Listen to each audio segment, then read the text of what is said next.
We are recording. Welcome back. Hello, James's mom. Good evening.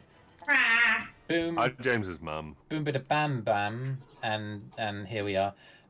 Yeah, we're like playing every even 3 or 4 weeks at this point, which means the YouTube series is pretty much caught up with the live show, which probably means I need to figure out. Yeah. The episode that's coming out today is our last game that we played. So we're pretty much completely caught up. So we'll talk about how Twitch is going to work. I'm going to need to talk to Jody and Ross about that. But yeah, anyway, I'm going to just jump straight in and carry on from where we left off, if that's all right, unless anyone has any burning desire to say anything, announce anything.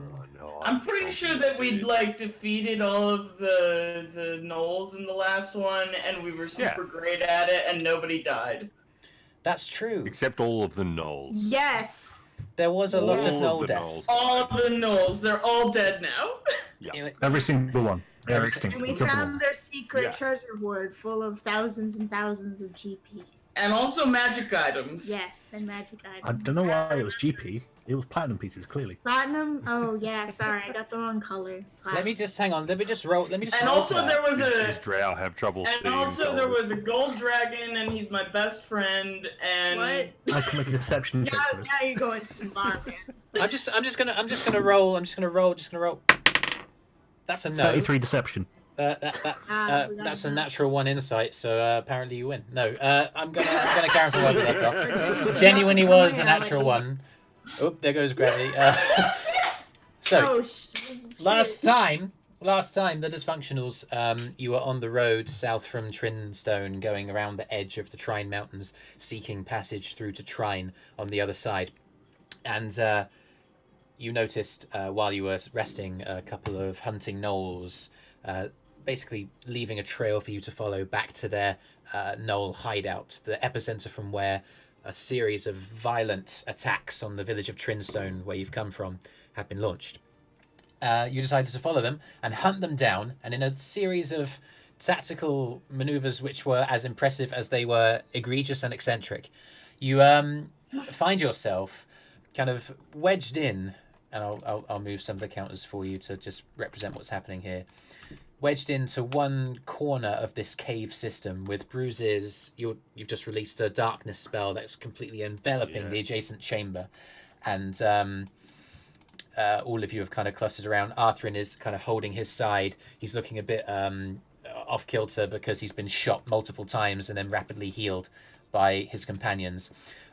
In the adjacent chamber, Joril, your dancing lights spell comprised 3 balls that have been forged into a sort of Unidire horsicorn creature. It was a binacorn? It's a binacorn. Sorry, a binacorn. But the horns are it's got 2 horns, and it looks like a weird deer. True. And it's stampeded away in the direction that you came, up this ramp leading to the next part of the last part of the chamber that you were in, and you hear the of Gnoll arrows flying towards and piercing it. There are snorts and snarls of confusion, and then you hear the tramping of feet. But instead of getting louder, they appear to be getting quieter, i.e. further away from you. 5 seconds, 10 seconds, a minute passes. Your dancing light spell stops as the duration runs its course, and Gnolls actually imploded him as a DM. He lost his existence. We've killed a god. Unable to sustain the deception. We are your gods now. We are now the masters XP of for this this god universe. kill. Cool. Over 9,000. You guys are in this corner. The shadow is still lingering around. Brüz, you're still concentrating on the spell. There appear to be no coming Gnolls. What would you guys like to do? Well... Brüz has flipped us the hood on his cloak, and it has changed to the colour of the stone in the room. Yeah, that was a bit of camouflage. That was the last thing that he did. So as Arthrin glances around, he's going to take a look. It'll do it with disadvantage because you've got your disguise up. He looks around. Has anyone seen Brüz? Where's Brüz? I'll do a check. Brüz whispers from the back room. Quiet. Keep your voices down. Oh, sorry. Is he invisible or something? Yeah. Okay. We should set up to see if any come through for the next moment before I have to let go of the spell. How long does darkness last for, Brüz? Do you know? Oh, that's a good question. I believe it's a minute. If it's a minute, then I'll say a minute's passed by now. So actually, the darkness fades.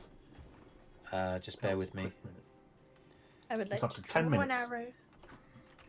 I'm Up gonna to just 10 be minutes. on the ceiling, I guess. Yeah, if that's you a can. good place to be. Yeah. You can. You've got your spider Up to climb 10 shoes minutes. on. Yeah. What Up does to it 10 say? minutes, is it? Okay. Up So to 10 minutes with concentration, so Brüz is holding it. okay. Yeah, So so we have time to figure out what we're gonna do next, basically. it seems that because by now it's between 2 and 3 minutes have passed, and you, apart from the tramping of Gnoll feet away, Ah, okay. there Away hasn't in been what any other noise. direction? I'll let you take a perception check with disadvantage to see if you can figure out which direction they went specifically. Why disadvantage? Because you're This is using like your an auditory thing, isn't it? yeah, you can use your ears, but it's harder to make it out with just your ears than with your ears and your sight. Okay, fair I'd enough. like to roll as well, please. Yeah, go for it. Let's see. Well, I got a 6. Okay. So I probably you, can't tell. you remember the layout of the chamber that you were in. You've come up a ramp to this kind of upper layer of this interior cave, and you felt like they might have gone down that ramp and down into the lower sort of main camp space that you were in before, but you don't think so. Other than that, you don't know. Eirys? I got a 14 disadvantage. Whereas Kyro's not sure that whether this group have gone into the main chamber or split off into one of the smaller cave systems, one of which you're currently standing in, you're fairly sure that they've retreated into the smaller cave system. So, and as you kind of like just lean around and your face kind of brushes against the edge of this magical darkness, what you do smell slightly is the smell of a foul, wet dog musk rising up from the couple of bodies of gnolls that are around you, because you're currently standing around the dead, and all the way along the chamber as you've walked in here are littered the bodies of the dead creatures that you have been basically slaughtering on a warpath to this place in the cave. The ones around our feet, I want to take the ears. Survival check. It's real laggy. Oh, I'll Is it say for again. anyone else? Yeah, Yeah. I missed a little bit of the Yeah. description. Okay. I'll Am say I right again. to change the call server? The only bit I missed was when you said, whereas Kyro thought they'd gone down the ramp, I then missed that bit. and Okay. then you were saying about the body. Basically, the two main spaces in this cave system are the big one that the majority were camped in, and that's The where little you've already offshoots. moved through. And then there's offshoot caves, and you're fairly sure they've retreated into the offshoot caves. Ideal. Okay. Good. Which one specifically you don't know. And then you're aware of the smells of the bodies that are littered around you. Yell, please make a survival check if you can hear me.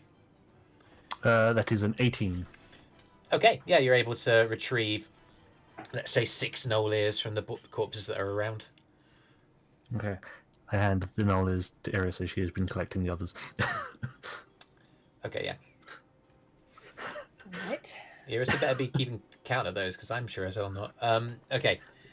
We had been. I had asked this last time if Jody had been or if I was. Yeah. How many did you So- give me? I just gave you 6. 6. We got 26 total. Noise. Okay. It's a lot of What ears. is next? What would you guys like to do now? Brüz, Brüz walks forward, up behind the group. Kira's currently standing on the ceiling. I'll come down to the floor though, because I He don't think they're walks coming under this way. Kyro and forward a bit, Fun. and then flicks his hood off. It still stays the camo color for the Right. moment, but flicks his hood off. But he's still a gnoll in appearance, and says to all of them, I'm glad you all made it in. Should we clear this next room and figure out where the rest of them have run off to? Eirys nods and heads towards the. I want to check for traps, but I'm going to head towards this room. Okay. Make your move and make your Are you? Is it that you're just scanning the room, or are you actually going to physically check the floor and the ground as you go? I'm just going to look as I go and try not to trigger anything if there is anything. But as I'm walking. Yeah. Make a perception check. 16. 1-6. 1-6. Nothing appears to be trapped. Doesn't appear to be any sign of any mechanism on the wall or on the floor, or any different coloured bits of the stony ground. And what do I see in this room? From that perception check, you just see a central table that's got not very much on it, a few kind of hewn pieces of wood that are basically just tree logs that have been kind of moved on the ground and just cut out into the sides. The table is similarly just a large kind of few planks of wood that have just been haphazardly piled on top of some thin legs. Around the edges there appear to be rough, crude bunks that appear to be lined with a mixture of feathers and of old straw and other pieces of maybe some like gnoll hair has actually been used in the composition of these sort of beddings, of these bunks. And there is a rancid stench that's similar to the bodies but a little bit more pungent as you kind of walk towards them. Couple of pieces of scrappy leather here and there. Nothing else. Scraps of meat around. Yeah. Doesn't appear to be any one or anything of particular value in here. You can pick up a few pieces of the scrappy leather. They might be useful for something. I wouldn't imagine whatever you could make from that to be very strong. Whatever, it's a thing. Probably take it. You never know. Be my guest. Pawn it off later for a few coppers. You could certainly Did you try. pick it up or not? Yeah, sure, I'll pick it up. Okay, I'll I'll say pick up some gross leather. from around the room, I'm going to say that you take 4 scraps of leather that are somewhere between 1 and 2 feet long each. And yeah, they might have rudimentary uses once they're washed, maybe hand coverings or piecemeal bandages, perhaps, if they were, again, sanitized. But yeah. If I ever need to tie something to something else. Yep. I mean, you get the sense that these gnolls, they're battle ready, so there may be strength in this leather. It's a foul material, but it could well be strong. Well, you gotta use what you got, right? Yeah. Doesn't really appear to be anything else in this chamber. I've just been paying attention to the entrance. Okay. As has Brüz. It's magically manifested darkness. Brüz, you'll be able to see through as it's your own spell, but Kyro, even though your eyes are acclimatized to the Underdark, magically manifested darkness is still it's deliberately designed to be impossible to see through. So you're not able to see much. I think it's neat. Brüz, you can make a perception check if you like. Brüz will wander out towards the edge of his darkness if you can see through it comfortably. Yeah, sure. Make a perception check. Perception, you said? Yeah. Oh, that is a nat 20. Oh, okay. Oh, you see through walls. You know where they are. You don't. And just because this is perception, you said, yes? Yeah. 24. Okay, yeah, that is definitely going to do it. Basically, you pop your head out. It's basically, the darkness is similar to just a cloud, but it doesn't have any hazy, misty element. It's just kind of a sheer wall of darkness.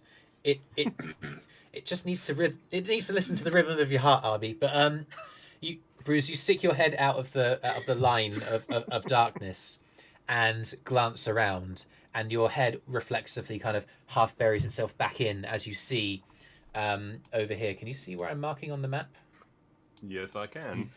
There is a knoll that's got its back to the edge of the wall leading into the far cave system over here, and he has. You can see that he's got a bow drawn, an arrow knocked at his side, and he's keeping an eye out. He's trying to be sneaky. In fact, the way that he moves tells you that he thinks that he's doing all right with the sneakiness.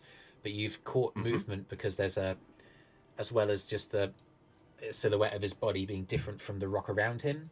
As he shifts to the side, there's just a few bits of gravelly sort of shale just move around and scalper off the walls around to his right. Right. Giving away his position. Brüz takes a few steps back and mentions to the others that they've fallen back. I believe they've fallen back. Neat. They appear to be one scout, one lookout appears to be ready to shoot at anything that steps out of our darkness. Which of the offshoots is he in? I believe it was the second one along from the left. Okay. Kind of straight ahead-ish. Do we want to check out that first room then first, and then see if there's anyone in there? I get the feeling that once we step out of my sphere here, the Gnoll will be able to see us. I feel like he thinks he was hidden quite well, but he certainly does have a good view out over this area. I don't think sneaking past would be that easy. I'll say in the time it's taken for you to investigate this chamber, about 4 or 5 minutes have passed, so Brüz has still got half the time of his spell. Okay. We can wait a small while longer, but I won't be able to hold this spell out forever. We should prepare what our next action is going to be then. So, Excuse me. do we want to try to confront them all head on, or do we want to see? I recommend we take out that lookout with a good archer. Brüz peers around, looks at Arthrin and goes, how good's your long shot, boy? I can fairy fire him. Oh, that would be helpful. That would help me do more damage. Maybe if... I mean, 2 archers are better than 1, right? I can lead you through the other That was side my of thinking. other side of the cloud, and I'm going to need that. I can't see a thing through that. That's kind of scary, to be honest. If well hidden, we'd probably have No, but advantage of surprise. I'll be able to guide you through, and then I'll put you right on the edge, and you can be like leaning through some curtains, Right. seeing the daylight outside. I could try and shoot as well. As Arthrin says, 2 archers are better than 1. Pretty Oh, much yes. anyone who's got a ranged weapon on him should probably shoot. I think we can probably take this guy out fairly quickly, but more Yeah, is there's one better right than there. not enough. If anyone agree. wants to borrow my bow while I'm fairy firing him. Well, Joril, if you go out first, fairy fire him, and then the 3 of us, indicating Eirys and Kyro, maybe we could all take a shot. We're not going to miss, are we? True. Well, like, it's unlikely. There's always a to fairy chance you can fire. miss. You'd have to be pretty bad to miss while it's fairy fired. There's no guarantee you'll actually fairy fire him, though. Mm. But we'll still have the advantage of surprise, probably, because if he thinks he's well hidden, then he's not going to expect anyone to attack him all of a sudden. That's true. And I might recommend that if we don't all pop out from the cloak in the same spot. Perhaps pop out in a couple of different spots so that it's not sure where we're attacking from. Right. Well, I can double back down the ramp if you want. Yes. Do you know if you can see those upper tunnels from down there? I don't know. It's the ramp on the right hand side there. They're only a few feet up. I think it'll be okay. Right. I'd probably release something towards there. Yes. Well, I suppose it's not going to be that much lower. We should do this now. Yeah. I think I've only got a minute or two left. Yeah, we need to move. If we're So everybody who wants to go towards the edge is going to have to make a stealth check because in the end, even though there is darkness, you're still sneaking some of your body out of the edge of the range. So you're going to have to be careful not to be seen. Arthrin's going to do the same. Joril, if you want to use Fairy Fire, this is something you're going to have to do.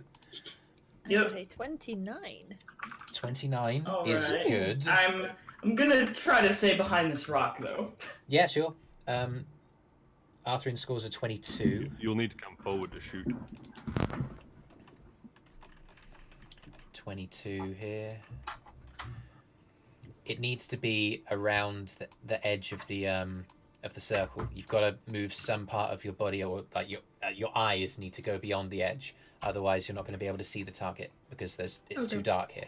Okay. So I critically failed on stealth, so I'm pretty sure I just walk all the way out of the darkness and take a shot. Yeah. So as you step out of the darkness, it's sudden. As you move through, you don't realize where the edge of it is. Brüz, you raise your hand to stop Kyro, but you don't want to say anything too late. He's out the other side. The Gnoll releases the arrow, heads towards you. And I go right after him because I'm like, I gotta fairy fire it. Okay, so we'll do this one thing. I misunderstood something. We'll do this one thing at a time. Basically, we'll treat this as a surprise round that begins with the Gnoll shooting at Kyro, and then from where everybody is standing, everybody gets a surprise action, and then we'll move into initiative order. All right? The Gnoll trying to roll to hit Kyro. Where are you? Excuse me. It's been a while. 14. 14? Does that hit you?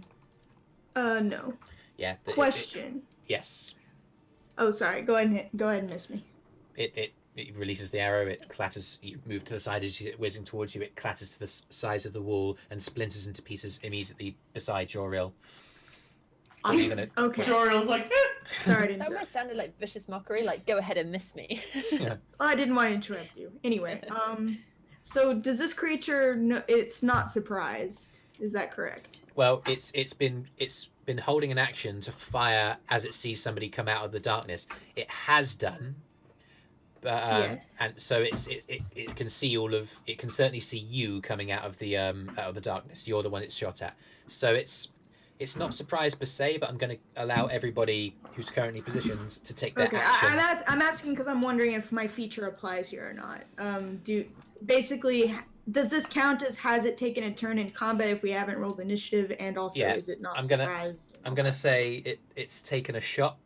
It was looking towards you, so surprise isn't gonna happen here. Okay, that's fine. So yeah. I just have to clarify for my feature and stuff. Yeah, that's good. It's good. So I'm just gonna shoot it. Although I think wait, let me light it up first. Go first. So you're gonna use Fairy Fire. Noel's gonna do a saving throw. What save is it? Dexterity. It rolled a 10. Okay, yeah, that'll do it. It's fairy So, yeah. fired. What's So your you- color? It is lavender. Excellent. You And it guys glows. watch as Joril, you raise your hand and there's an explosion of light around the Gnoll's body, lipping around its matted fur and its haggard leathers, similar to the material you've picked off the floor of the adjacent chamber, and it's kind of snarling and glancing at itself confusedly. Yeah, Joril, that's yours, Kyro.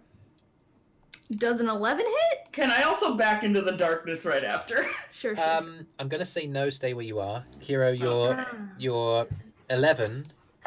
I don't think that hits. It doesn't. So you release a fire back, and it's just because of the sudden nature of all of this stuff happening, you don't quite get off right, and it just clatters to one side and hits the adjacent wall.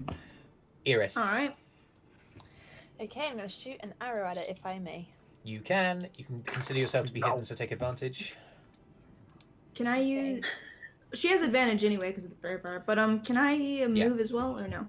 We'll wait until initiative order for movement. Okay, got it. I got 24. 24 hits. Roll damage. Don't forget sneak attack. Arthrin Okay. is shooting as well.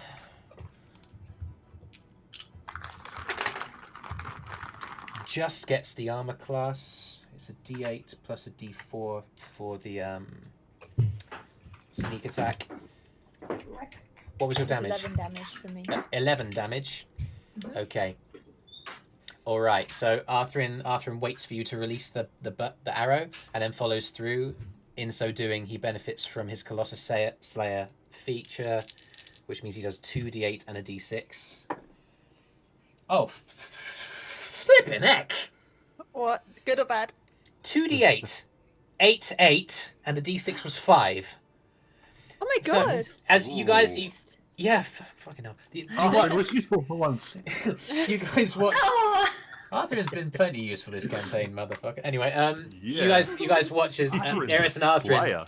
lean out, release their arrows. Arthrin waits a moment after Eirys releases hers to release his, and the first one gets straight in the Gnoll's chest, and Arthrin's arrow straight in the forehead, splitting through the skull. It collapses. Don't remind me, ladies. I haven't Nice taken work. a nine. Okay. That work this weekend wore me Yeah. out, seriously. Okay. Is Okay. there any more that we can see? Any Well, we'll wait. noise we can hear? Brüz, you've got an action as well because you've moved forward. Is there anything you want to do action-wise? You might want to dismiss the darkness, or No, he'll hold on to it till it's sort of till it's all gone, just to maintain okay. the cover. But Yeah. he's gonna lean out, and I suppose he was going to just sort of like cover for anybody who got hit to try and heal them, but nobody seemed to got hit. Nah. So he didn't really have an action. Okay. So we'll held. move. He was What we'll just what we'll there say as is, support. you guys at the front, particularly Kyro, you hear in the adjacent chamber, the sounds of the sudden voices of surprise, because apparently there are eyes on this Gnoll, and they've just watched him take 2 arrows and just get completely knocked out. There is shuffling, there is snarling. There's one voice that's slightly louder and gruffer than all the other ones that is attempting to take some kind of control. But nothing else happens and no one else comes out. interesting. What would you guys like to do? Brüz says, everyone, feel free to step back into the darkness, or perhaps into the back room, where we can collect our thoughts and consider our options. Okay. I've only got a few more moments. Yeah, I'm going to say there's about another minute. Arthrin's going to quietly start stumbling through the darkness. He goes slowly. Brüz starts humming a quiet tune just to give everyone a thing to head towards.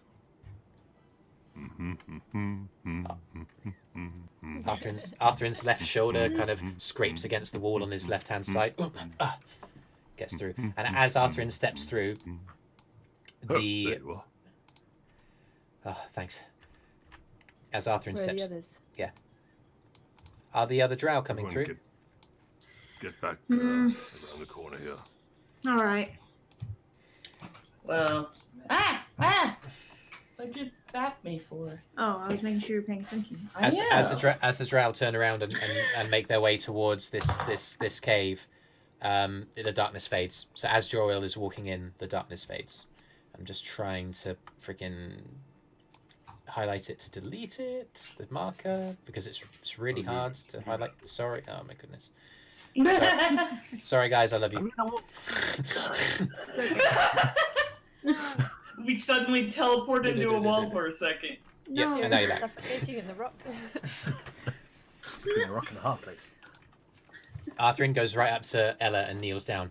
I shot one in the face! Good job! She holds her thumbs up. Joril gives him a thumbs up as well. Ella looks at Joril and is like, okay. Eirys rolls her eyes. Yell slow claps. Brüz steps further back in and goes, "Are we having the rest of this conversation in a doorway?" Alright, let's go over here. All right.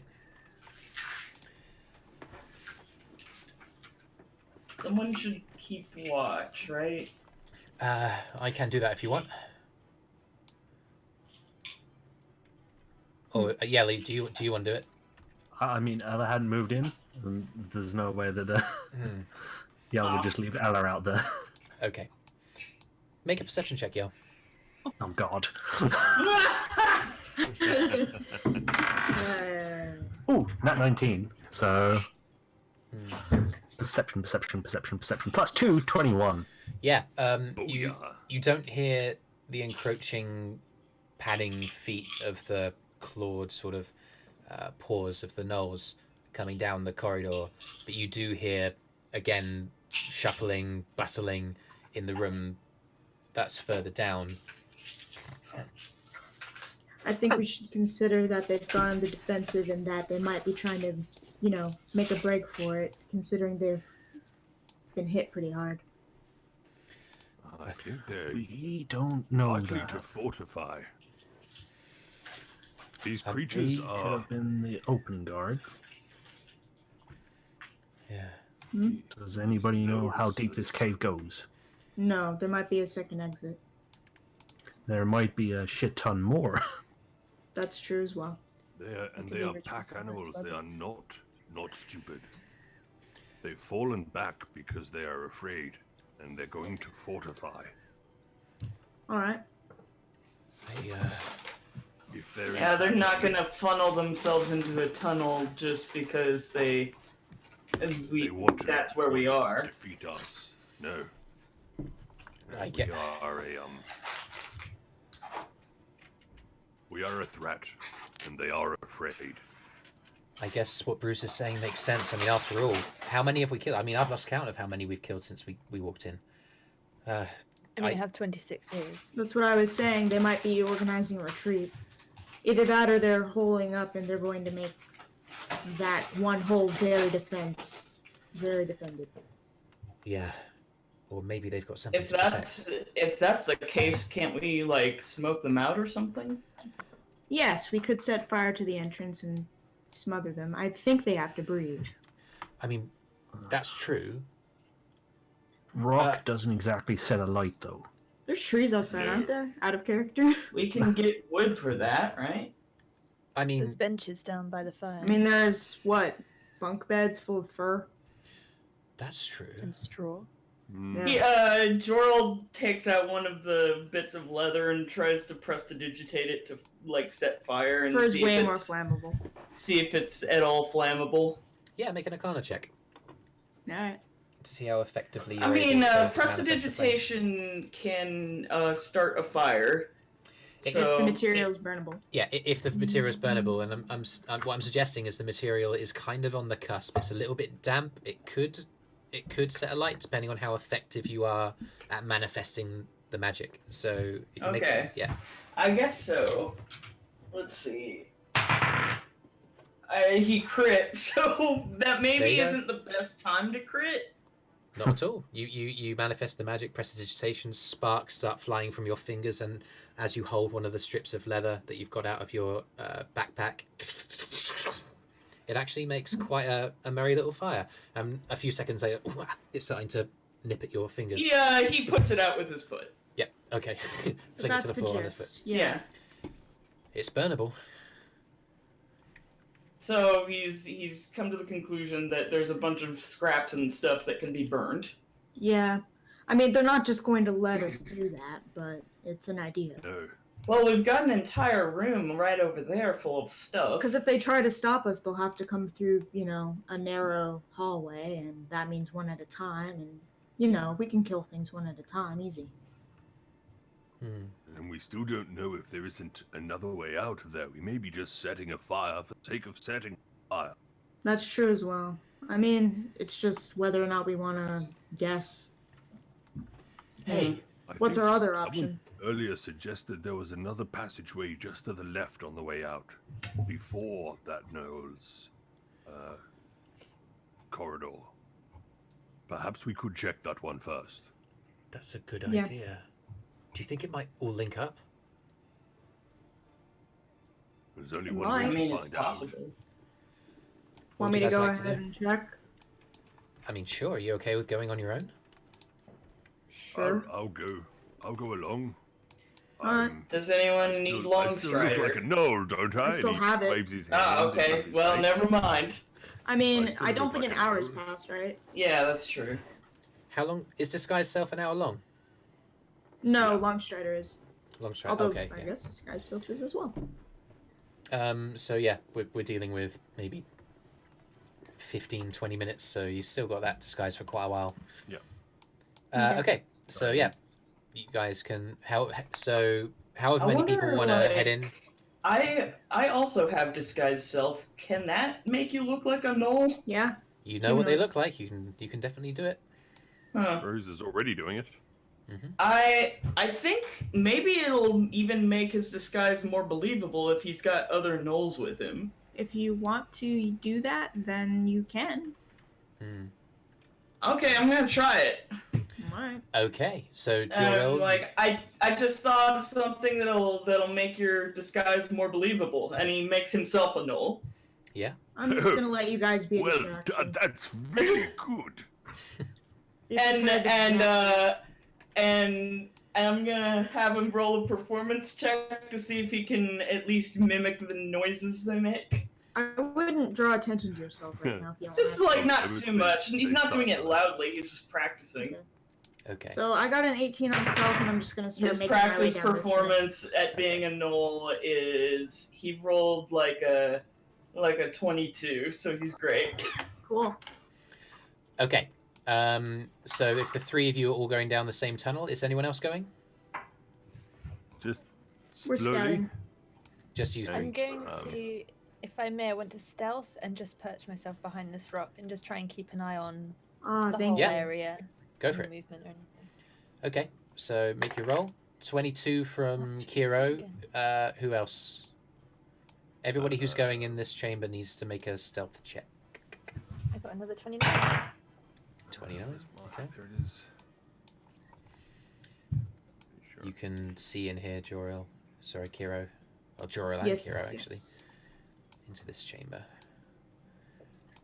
And again, it's a Brüz similar kind of has a, chamber to the room that you've been in before. It's part of it is bedding, part of it is where rumps of foul meats and bones, many of them raw and humanoid, are kind of lying around the place. In the far back of the chamber over here is a foul stench of feces of like Gross. canine We found their fecal matter. toilet. Alright. A hammock over here on the left hand side where Is this anything? that's a passageway. Oh, okay. It's a place where the cave becomes very, very, very narrow, very cramped. It won't really be possible for you guys to walk more than one abreast as you kind of go in. You can see. Mhm. Ignore that signal. It's not part of the narrative here, but you can see just where the walls kind of close in and shadows build around the chamber that you're in at the moment. There appear to be kind of cracks in the ceiling that are letting some light in from outside.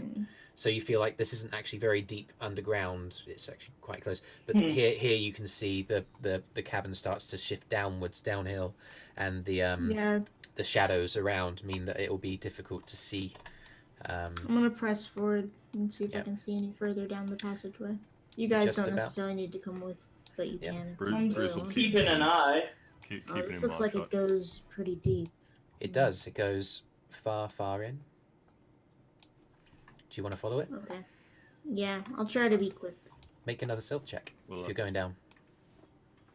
Alright. We'll spread it out at about 20 feet apart. I think I want to check for... I want to at least look for trap type things. As you go, make a This is a perception very check. narrow hallway. Yeah. Okay. Well, I didn't do well on that. You continue down the this narrow passageway. And Looks like this... I don't know what this is, but it's really far. you take one further step, and there is the sound of a click. Oh no. That's not what I wanted to do. I wanted to turn around and leave. Oh, I'm sorry. This I is thought fine. I thought you It's said that you were. okay. I thought you said you were sneaking along and okay. It's happening. Well, we'll just have it happen. It's Right fine. when you decide to start going back, you step on a thing. Yeah. Brüz, make a perception check. What great instincts I had.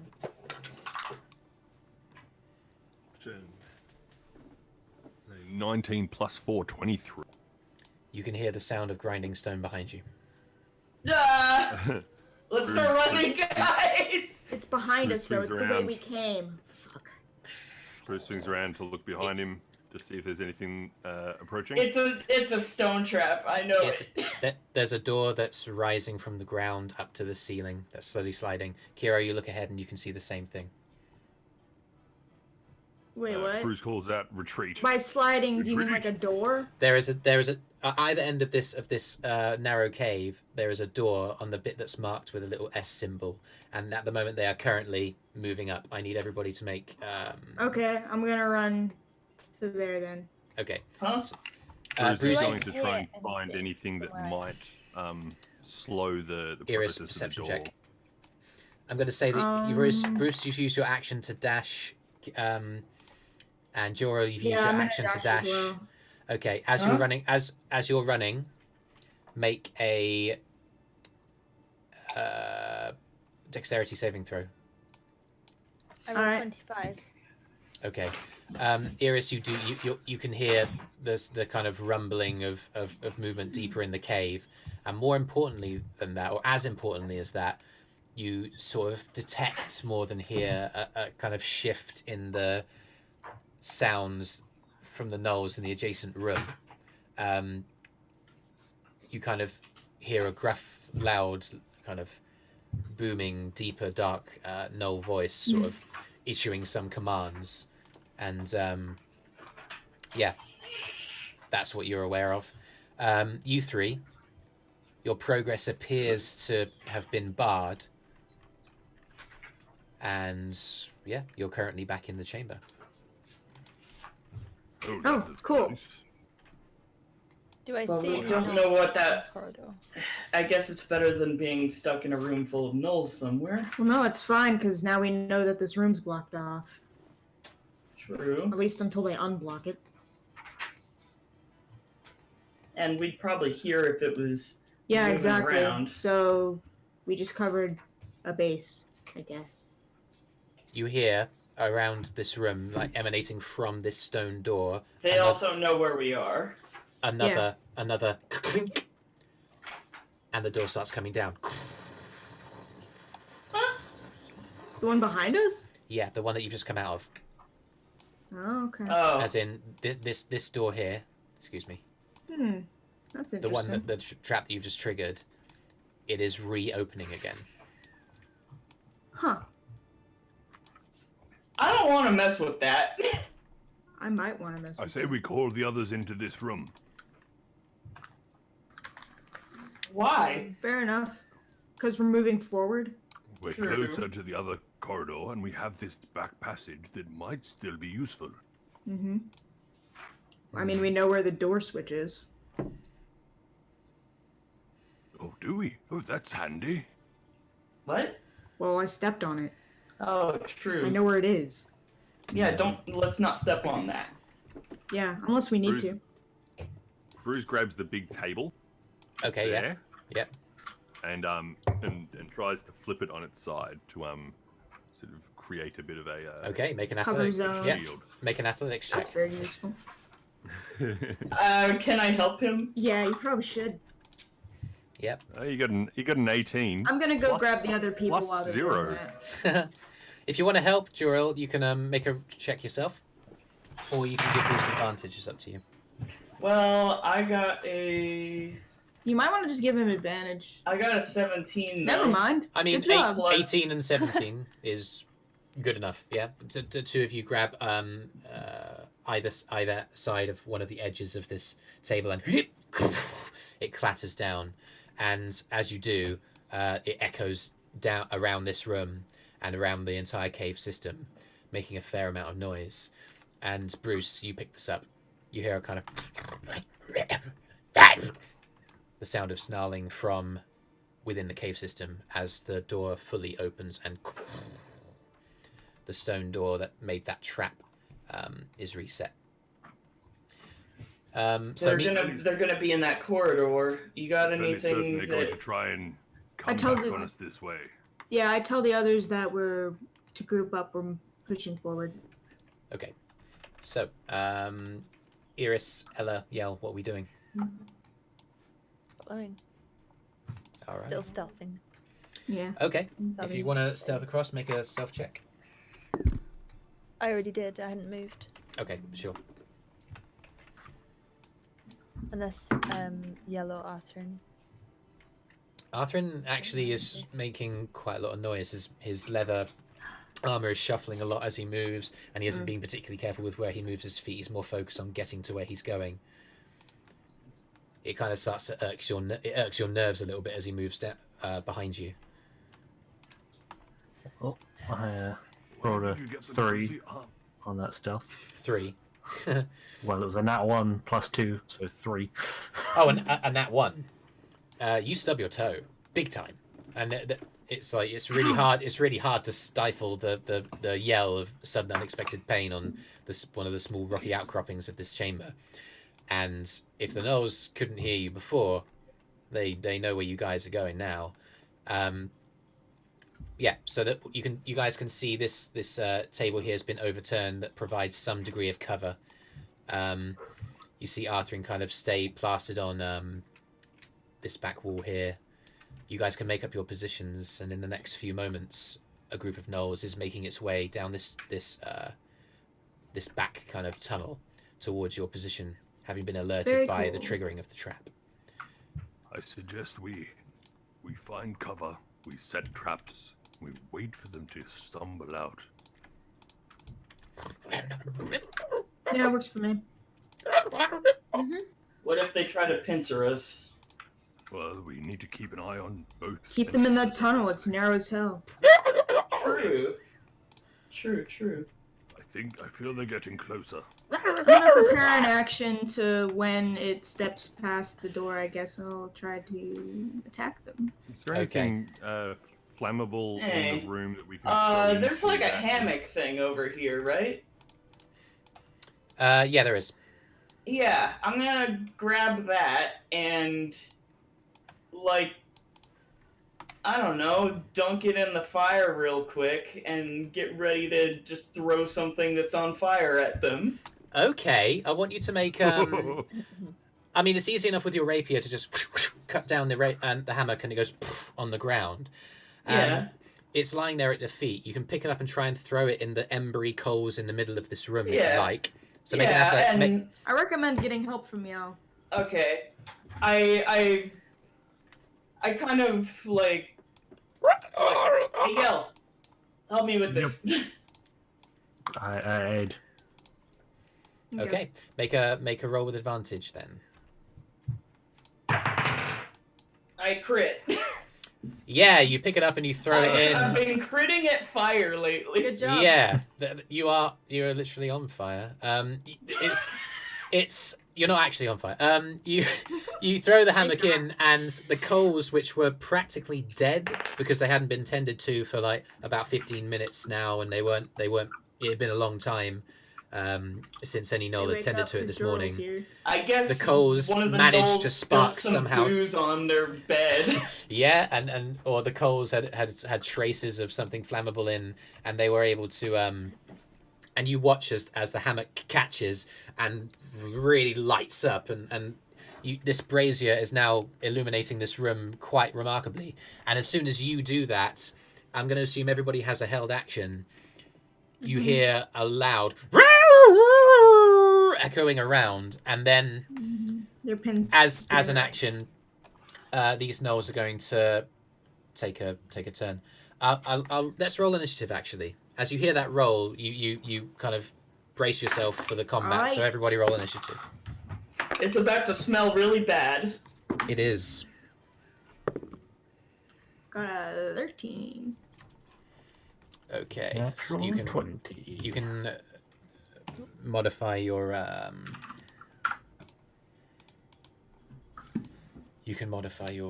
Yes. counters. Yes, indeed. 14. Oops, excuse me. There we go. Hack Lord. That's not very good. Everybody done their initiative orders? Yarp. Okay. Oh, Hold on.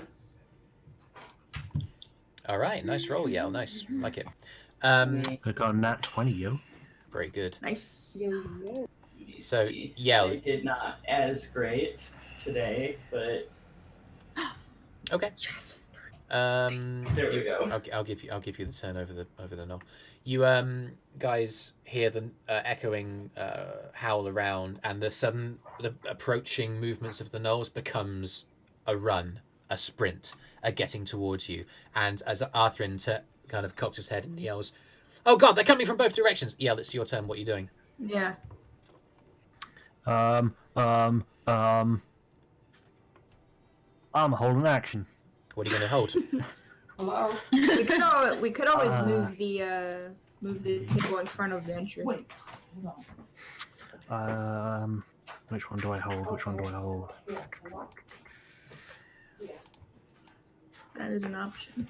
I am gonna hold my attack until one comes charging past. You unsheath your long sword, you hold it with both hands, and you make ready for when a Gnoll will come around that corner.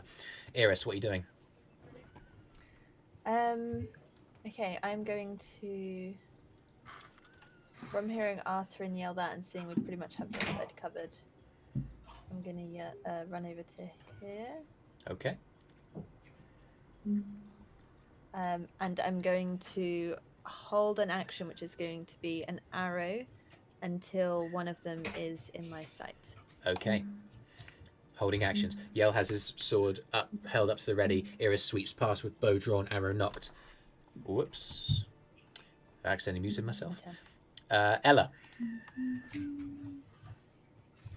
Oh. Can you guys hear me? Yes. I can now. I muted myself. Yeah, I Ella, can now. Hello. what are you going to do? Okay. I'm going to hold an action, hold a spell Okay. until they get a little bit nearer and closer. What spell's that? You know what? Sod it. I'm going to go for guiding bolt. Guiding bolt up the butt. Okay. Yes. You're holding guiding bolt to the first enemy that you can see. Brüz. So, who was throwing the burning hammock? That's I'm Joril. going to. Or you've just done that, Joril. So Joril's standing next to the brazier. The hammock has caught a light and flames are dancing up, illuminating this small chamber with orange firelight. But yeah, the plan is that once I can see Gnolls, I'm going to throw it at them. Okay. I was hoping that it'd be thrown before Brüz's turn. In that spot You can always drop and turn where over if you need to. You can drop in turn order and let me go first. You can, but doing so would drop you permanently for this combat. Well, the Gnolls go right after me, so you'd still go before the Gnolls. Yeah, I'm happy for you to choose to basically take your turn later on in the turn order, but that would have to be for the rest of the combat. Yeah, that's right. Brüz is just going to move up to the other end of the table. Yep. So he's got as good a view of the entry as he can while still being in as much cover as possible. Yep. And he's going to hold... Oh, no. I won't do that. He's going to hold Thorn Whip Okay. to strike at the first Gnoll that is seen. If there's a Gnoll other than the one that is covered by the fiery hammock, he'll strike the other Gnoll if there's another Gnoll to strike. From the sound of the snarls and the tramping of feet, there are multiple Gnolls coming up this narrow passageway. That's you, Joril.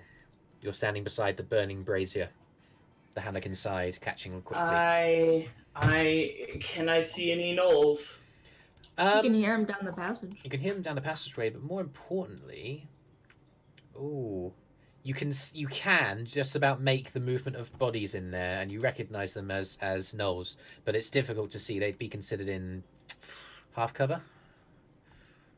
Well, I know they're in that direction, so Yep. I'm gonna take my burning hammock and just carry it, like run over here and just throw it, you know? Okay, I need you to make an athletics check, or to basically that's fair. pick up the hammock. All right, let's see. Athletics is +1, and that is a 14. 14. You kind of grab it, you wrap both your arms around it, and you heave it out of the brazier, and it's surprising how quickly it's set on fire, and there's smouldering patches of flame around it, and you try and move your body and sweep it down. I will give you a pickup and a movement at half speed, which would lead you to end your turn there. Okay. And I'll just...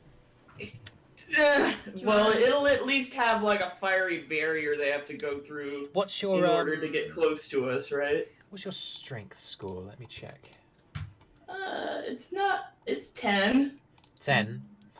My dexterity is better. Okay. 3. Just making up some Mad Lib stuff, guys. Can you roll a D6? Okay. Is that fire damage? I got 3. 3. It flies in front of you and lands 6 feet further down the corridor.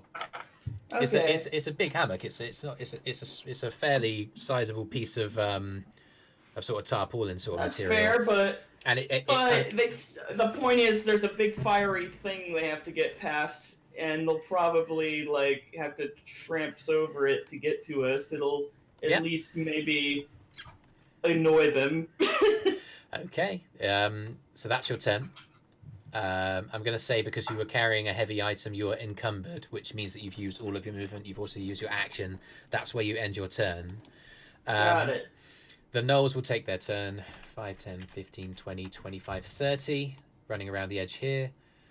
5, 10, 15, 20. Eirys see that? 25. I'm going to say yes. And you're demoted. Yeah. I'm gonna hack him. So yeah, Eirys sees the first gnoll come around. Gnolls have their long bows drawn and 2, That 3, was 4, 19 5, to 6. hit. 1 9. That hits, yeah. Right. 5, 10, 15, 20, 25, 30. Like how you specified it was 1-9. Otherwise it would be 90 to hit. I always do that. Like, I don't know if I'm like. I don't really go to bingo, so I don't know why I have to specify. But I've got the habit from somewhere. Yeah. Okay, 6, 7 plus 4, 11. 11. Hit points of damage. Flipping heck. Okay.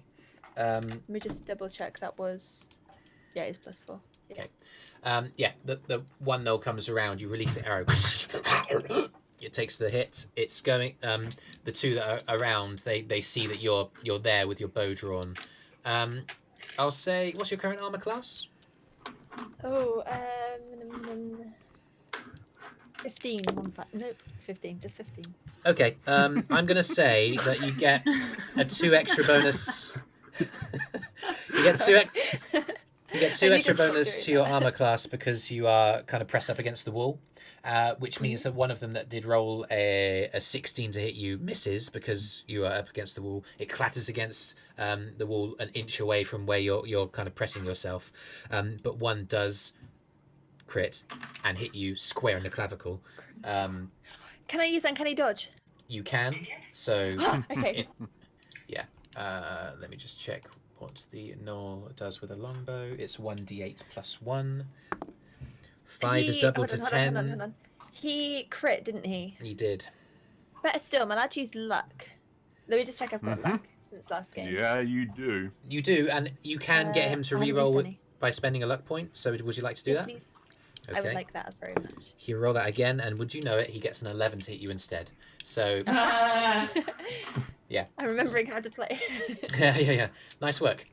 So the Gnoll comes around and he shoots and it moves towards your clavicle. And just at the last minute, you see it coming, and in a Matrix-style moment, you just lean back and press your body up against the stone wall, and it goes straight past and clatters into the brazier, feeding the growing kind of column of fire there. Already dying down because its alcohol-y hammock has already been removed. Meanwhile, at the other side, 5, 10, this Gnoll is going to make a dexterity saving throw as he skitters across the natural 1. He's going to take... up in the net. He's going to take 4 points of fire damage from a d4 as he stumbles on it and clatters on this side. He gets to Joril, and he is angry and he is flaming. His feet are Does my burning held and action red. pop? Is he within... What have you held? Have you held a melee attack? Yeah. No. Joril has taken position in front of you, meaning the Gnoll is too I can duck. Can far. Ella see him? Do I have a reaction Yes. for ducking? Ella can, so you can release a guiding bolt on it. Alright. Guiding bolt up the butt. I just wanted to hit it. 5, 10, Oh, 15, 20, 14, 25. does that hit? 14. Uh-huh. Oh, no. And that second one, 3, the one that's not 5, on fire. 6. Yeah. 5, 10, 15, 25, 30. Yeah. So the second one that comes around the corner, Brüz, you can just about see it, yeah. Unfortunately, Ella, you manifest the arcane power, you send it across, and it sends an arc of lightning forking across the chamber, and it makes contact with the wall, and it breaks off a piece, and dust and pieces of shale and pieces of rock splinter off of the wall and shower onto the Gnoll. Doesn't do any damage, I'm afraid. Brüz. Brüz rolls. What's that? No, it's an 18. Ooh, lovely. 18. 18. That hits. Yeah. 18 to hit. With the thorn whip. Yeah. And this is cantrip, so that is then 2d6 for the piercing. Grab 2 of those.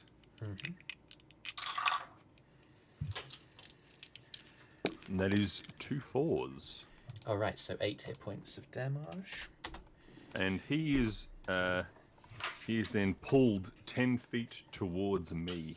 5, 10. Gets Do you know what? reefed. You know, Hey! you know what that means? It means it gets I'm within in range melee for range. Kyro's. Yeah, it does. Held action. Yay. Awesome. So make your attack. I'm Do going you to mind say, going over here? What's that? as the Gnoll is wrapped up with the thorn whip and dragged across, Kyro, you get advantage on the melee attack because it's Ooh. freaking whipped. It's Okay. wrapped around. That was so I got a 27 on that. Phooey! Roll damage. Let's see, 9 plus 6, 15. And then I'll 15. use my Oh, wow. Yeah. 15. sidearm.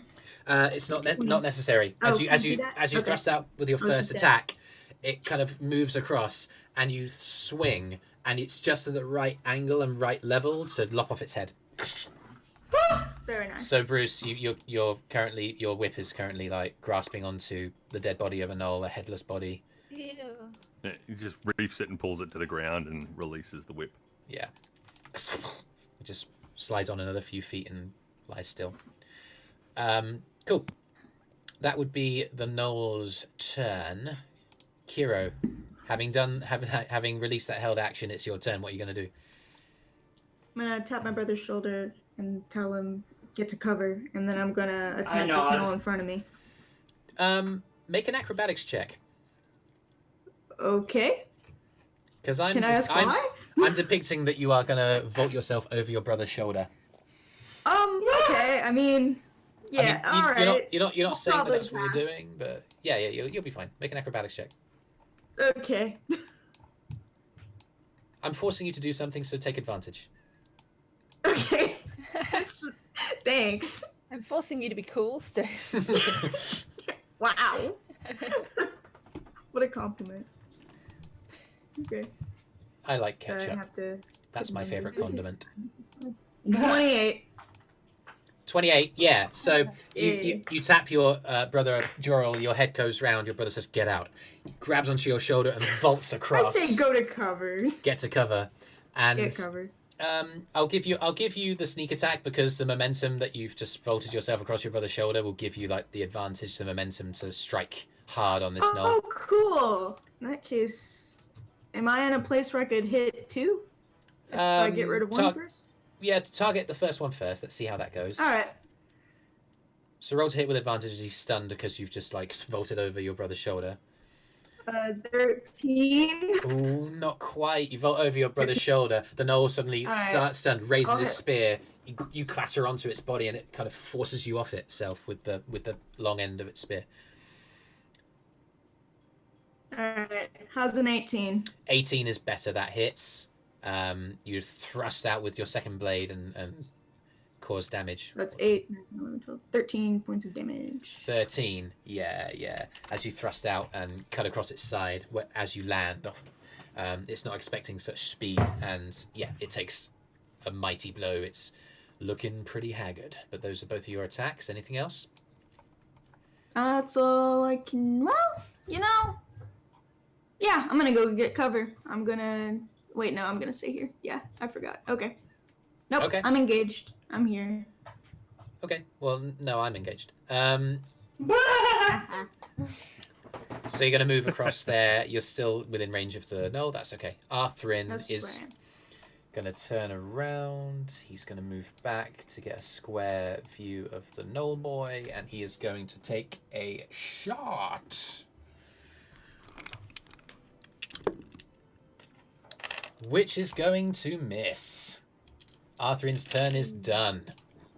As you guys have been fighting these gnolls, there's been a tramping of rapidly approaching feet. 5, 10, 15, 20, 25, 30, dash 5, 10, 15, 20, 25. This giant gnoll packlord swings around the corner. Eirys, you still press your body into the cave, and you see him clatter across and almost run into you, barging you off and ending up facing you. He stands an entire head and a half taller than you, clasping a large glaive. That's all he does because he took a dash action, but he's looming over you, looking ready to strike. As he does, yell. Okay, decisions now then. Okay. Interesting. You glance behind you to see Kyro ripping apart a gnoll. You see that Brüz has engaged some of his magical attacks. I'm good over here. Still the smell of spring kind of harvest and plant life from Brüz from where he's casted his spell, and you can see before you looming over Eirys, this huge pack lord. What are you going to do? That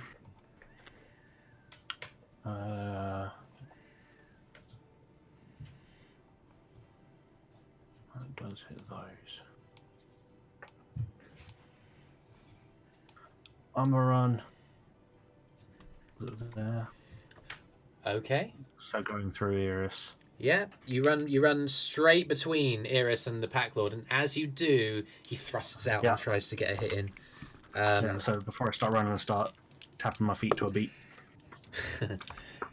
Gnoll pack lord with his glaive rolls an 18. Oh yeah, that'll hit. You take 9 hit points of slashing damage. We can assume that your rage from last combat is expired because it was so long. It expired long ago. Yeah. So in fact, it expired right at the start of the session because we ended up waiting like 2 minutes before. Yeah, doing anything. Okay, so that's your movement. What are you going to do? And I was still tapping to the beat I made as I ran around. I'm going to see all these guys, and in time with the beat, I'm just going to pound my feet and cast Thunderwave. Magic 15-foot cube. Let me get a sense of what that's going to be like. Yeah, you're going to get them all. There's just a burst of lightning that encompasses all of them. If they fail, they get pushed 10 feet back. They do. Potentially off the side of that. I can At see. least, Great. at least the back three, anyway. This is not Arby's first rodeo. It's a Constitution saving throw for. Well, my goodness. Let's look at some con modifiers. 0. Fail, fail, fail. 1 succeeds. The furthest one away. Let's say the furthest one away succeeds. The other 3 just go. I would have preferred the one closest to me to succeed, but oh well. That's the way it goes. Nah, that's way it's your cookie crumbles. not the way cookie crumbles. It's the one that's the closest to you. Didn't expect it. Boom! The energy was so intense, closest to where you were. It gets flown back 10 feet. 5, 10, 5, 10, and 5, 10. This one doesn't move, but takes half damage. Two of them fell. Yeah. That is a 4 and 4, so that's 8 points 8. of thunder damage. 8 each. Oh wow! And if that- they're taking any falling damage as well. Yeah. And I certainly think those 2 that go off the edge of the thing will definitely do that as well because they failed the cons. There's no way that they're gonna. It's not quite 10 feet of falling, so it won't be quite as high. It's still an additional 5 hit points. As they fall down into that lower level, that ramp that's kind of coming up. And this one takes 4. No, Yeah, that's a lot of dropout. there's a. Oh, excuse me. Sounded like gladness. No. Nah. This was a triumph. Can you hear me?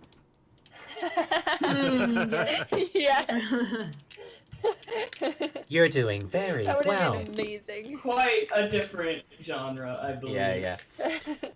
But yeah, you cast Thunderwave. A number of the gnolls that are encroaching just get blown away and land prone, leaving only one standing just around the left of this chamber. Anything else from you?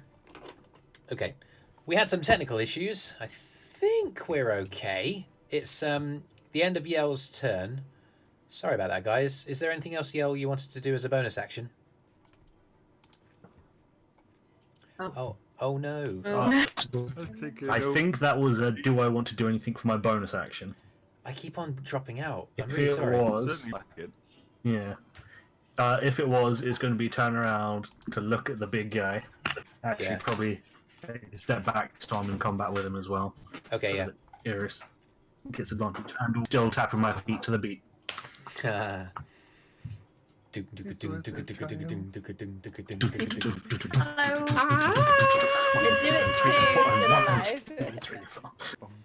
Yeah.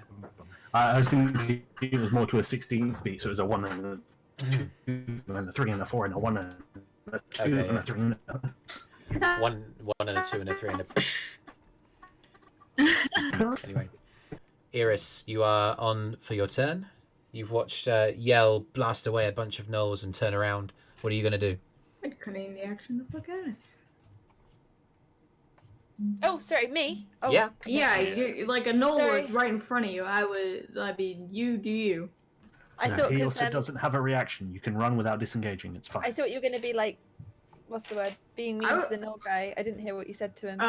No, I'd recommend getting behind that cover that Brüz so kindly put up for us, and maybe shooting him. Okay. Yes, there's Eirys lots is of gonna space. say, "Hello, pretty," and she's gonna stab him with her rapier. All right. Okay, roll to hit. Oh, she's gonna try to. We'll see. Oh, natural 19. I like Alright. this dice tonight. This is That- a good dice. Which makes it. That is a nice 7, boulder. So 26. 26. Did you do sneak attack? She's not sneaking now because she already attacked the other You are gnolls. within 5 feet of an ally who is in Oh! combat. Is that? Still 20. that- What I said before. Oh wait, sorry. I It thought you doesn't said necessarily mean 26. advantage, it means you get the sneak attack though. Oh, okay. Oh, okay. Yeah. Sorry, So so, you- 20. There are conditions that give sneak attack, advantage is one of them. Okay. I forget about the 5 feet one. It's always all about the sneak Yes. attack, isn't it? Yes, I yeah. know that one very well. So, Eirys, you can roll with sneak attack because Yell is beside you. Okay, and this is my rapier, which is a D8. So let's. Plus give me 36. Total 6. Let's get rid of you. and a D8, which are they're like the diamond ones, aren't they? Yes. Oh, have I been playing D&D? I should know this by now. Okay. 1, 2, 3. Okay, so that was 9 plus 4. 13. 13? 13 to hit. Mm. And Wait, then I'm you going to already use rolled to hit. disengage You as already my rolled bonus to hit. action. You mean damage, and you don't need to disengage. He doesn't have an action, so you can He doesn't have hit an it. You can action. actually hit him again He used and his then reaction. leave. Mhm. He Yeah. used his reaction as I ran past. Oh! That's why I okay. ran past. In that case, as my bonus action, I would like to use Insightful Fighting, please. He's going to make a insight check. You might be surprised to learn that Gnoll Packlords aren't particularly wise. They are good cooks, though. You turn around, the Packlord's just like... Maybe not this one in particular. Okay. Mine's Insight, isn't it? I rolled 24. He rolled a 2. So that's going to be fine. I think you got the Sneak attack against him. yes. That stays. I'm going to go back to where I was before. All right. And boom. And He takes the attacks. You kind of stealth away, and as you do, he kind of keeps eyes on you, and you've got this. You got the read. Okay. You got the read of him. You're not intimidated. all right. Good. Ella. Hello. Hello. Right. Hello. I am going to do Toll the Dead on the dude that Eirys just attacked. He'll make a wisdom save. Nice. What's the DC? 13. He rolled a 12, so you just get it. He's taken damage, so it's 1d12.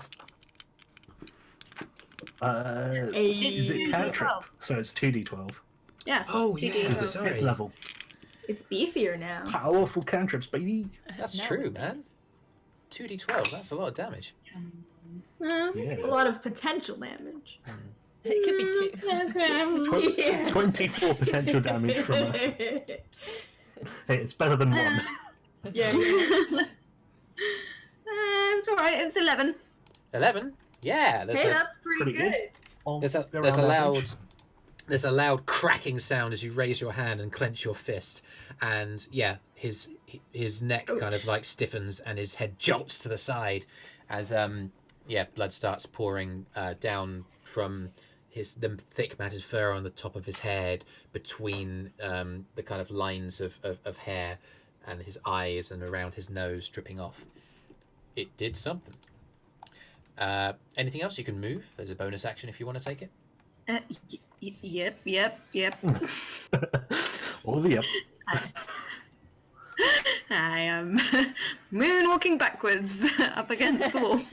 Watch out for the poo. All right. It's Right, I can fling some poo at some gnolls later on. If it gets bad. you kind of reach out your hand There's and some you real shitty gnolls out there. makes contact with the wall, and there's ooze kind of on the side of it. It's sweaty, it's messy, it's horrid. Brüz. Glastonbury Festival. Indeed. This Gnoll that's down by where that sliding door was, is he Yeah. still on fire? He's I'm gonna say he took some fire damage, and he looks to have been burned a bit, but he isn't necessarily on fire. He isn't on fire. there are no flames upon him. No, Is he standing in the fire? no. They've all kind of tramped over it at this point. Trampled it out. Okay. All right. Brüz will step out from cover. Yeah. To get a better line on the Gnoll in the doorway there, Yeah. and then he will cast a Thorn Whip again. Okay, go for it. Attack. Is there a plus to it? Yes, I should have had that up. Oh, +7. Goodness me. Does 24 hit? Do you know it does? Roll damage. It's the most satisfying part, right? Hey, Just checking. Just checking. DM or player, most satisfying And part. that's Does 2, 20 5. plus hit? It's true. So he takes 10 damage, and then he gets reefed 10 feet towards me. So basically on the on top of his mate who was beheaded before. Yeah. He'll be reefed over to sort of the same spot. Kyro, out of the corner of your eye, you see Brüz shift and move his hands and manifest a thorny whip. You duck, and as you do, Brüz's whip wraps around the kind of jagged edges of this thorny, bristly whip, digging into the Gnoll's flesh. It pulls there, and as it does, it clatters into your body, and you shove it onto the ground. And when you do, it slides on another few feet and stops moving. Ooh, it's dead. Neat. Yep. And Brüz steps back in to cover. Yeah, Cool. Nice work. Good turn. All right, Joril. Joril. You're watching this all happen. Yeah. What you gonna do? Well, okay, I was told to back out. Yep. Right? Yep, you were. What are you gonna do? Oh yeah. Run away. Time to back out, I think. Okay. And, There's a nice table, and fully equipped with half cover. back up over to this table over here. You sweep around And- behind. And Well, As you- before I do take a that, shot at the dark I one. might, No, do what you're gonna do. what are you gonna do? like there's. Okay, what's this one again? Pack Lord. It's the big boy, right. yeah. I see him and I'm like, like that's maybe not. It what might I- be smarter to use the half cover from the other way around. From Yeah, and then I think maybe I should get half cover on that side. So, Yeah. Up to you. but before I do that, like, would it be a good idea to fairy fire him? You can Up certainly to try. you. Oh wait, no, I can't. I've already used that today. Well, it's a spell that you can use if you've got enough spell slots, right? Well, but it's it's from a racial but one. No, it's a racial It's a ability. racial ability. If it's racial, then He'd yeah, have to you've learn used it as a spell. Okay, I understand. No So, worries. You could always. Does anyone need? You could either healing does- word or you could loose an arrow. Does anyone need healing? Well, needs a strong word. Can I'm yes. fine, thank you. Okay, anyone not topped off, I guess. Me? Oh, well, I should probably heal you then. Okay, if you want to. I mean, duh. It wouldn't hurt. Okay, I'm gonna give you a little bit of healing. Thanks. Go for it. Okay, so with he's gonna use Cure Yeah, might as Wounds well. since Tap me on the way I out. can just tap you on the way out. Okay, yeah, sure. Is that first level? And, Smack him across the back of the yeah, head. first level. Don't do that. It's the other brother's turn to tap his brother on the shoulder. Right. Yeah. Thanks, bro. 7 plus 3 is 10. And then you say, don't get hit. That's good. You restore 10 hit points of I'm healing. like, Cool, now I'm all better. Very nice. Cool. I'm So not that's hurt you. anymore. Yay. I've got 1 spell slot left. Maybe Ooh. use your arrows more in combat. Anyway, if that's your turn, then we will move on. The gnolls that are currently blasted out of the far side of this chamber by Yell's magic get to their feet. 5, 10, 15 manages to get up to you. These guys use their entire turn just to scramble up this to scramble up this wall. This guy 5, 10. Can they wedge themselves in there? 15, 20. He's going to just bustle through here and somehow end up on this side of you. What's happening at the same Can they time? move Somehow. through opponent space? Somehow. Oh, no, they can't, can they? Yeah, they're just going to bustle up with it here then. That's fine. Excuse me. These guys are going to move up yonder like that and bear down on the Drow boy. Okay, so Yell, you are going to take attacks from both sides, which means they've got advantage because they got that flankage. The Gnoll gets out a spear and is going to roll a 17 to hit you. Yeah, that'll hit. All right, the spear is going to inflict 4 hit points of piercing damage. The Gnoll Packlord is going to pick up its glaive and make 2 attacks on you. Is it the Packlord's go? Oh no! Oh, sorry. Initiative. It isn't the Packlord's turn. I apologise. My bad. The 2 Gnolls on the other side are going to attack Kyro. Could have used those rolls. Never mind. It's a 19 and a 16 to hit you, Kyro. Those hit. All right. You are going to take 13 hit points of piercing damage from the spears. Fuck. All right. Yeah. So yeah. I apologise. Those are the Gnoll's turn. It could have been worse because a bunch of them are waylaid with clambering over the ramps on the other side That's of the chamber. fine. Kyro, it's your turn. Attack them. Okay. Go for it. Roll to hit. 23. 23. This first one, yep, takes the damage. Go for it.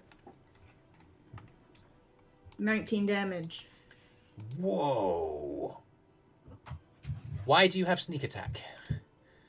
What? Oh, sorry. 11 damage. I There forgot I is- didn't have that. Can't assume you always have it, man. Sorry, Yeah. I forgot. 11. Yeah. It's 11 hit points. You do have that other bonus action attack with the offhand. Yeah, is it still up? You can use it if you like.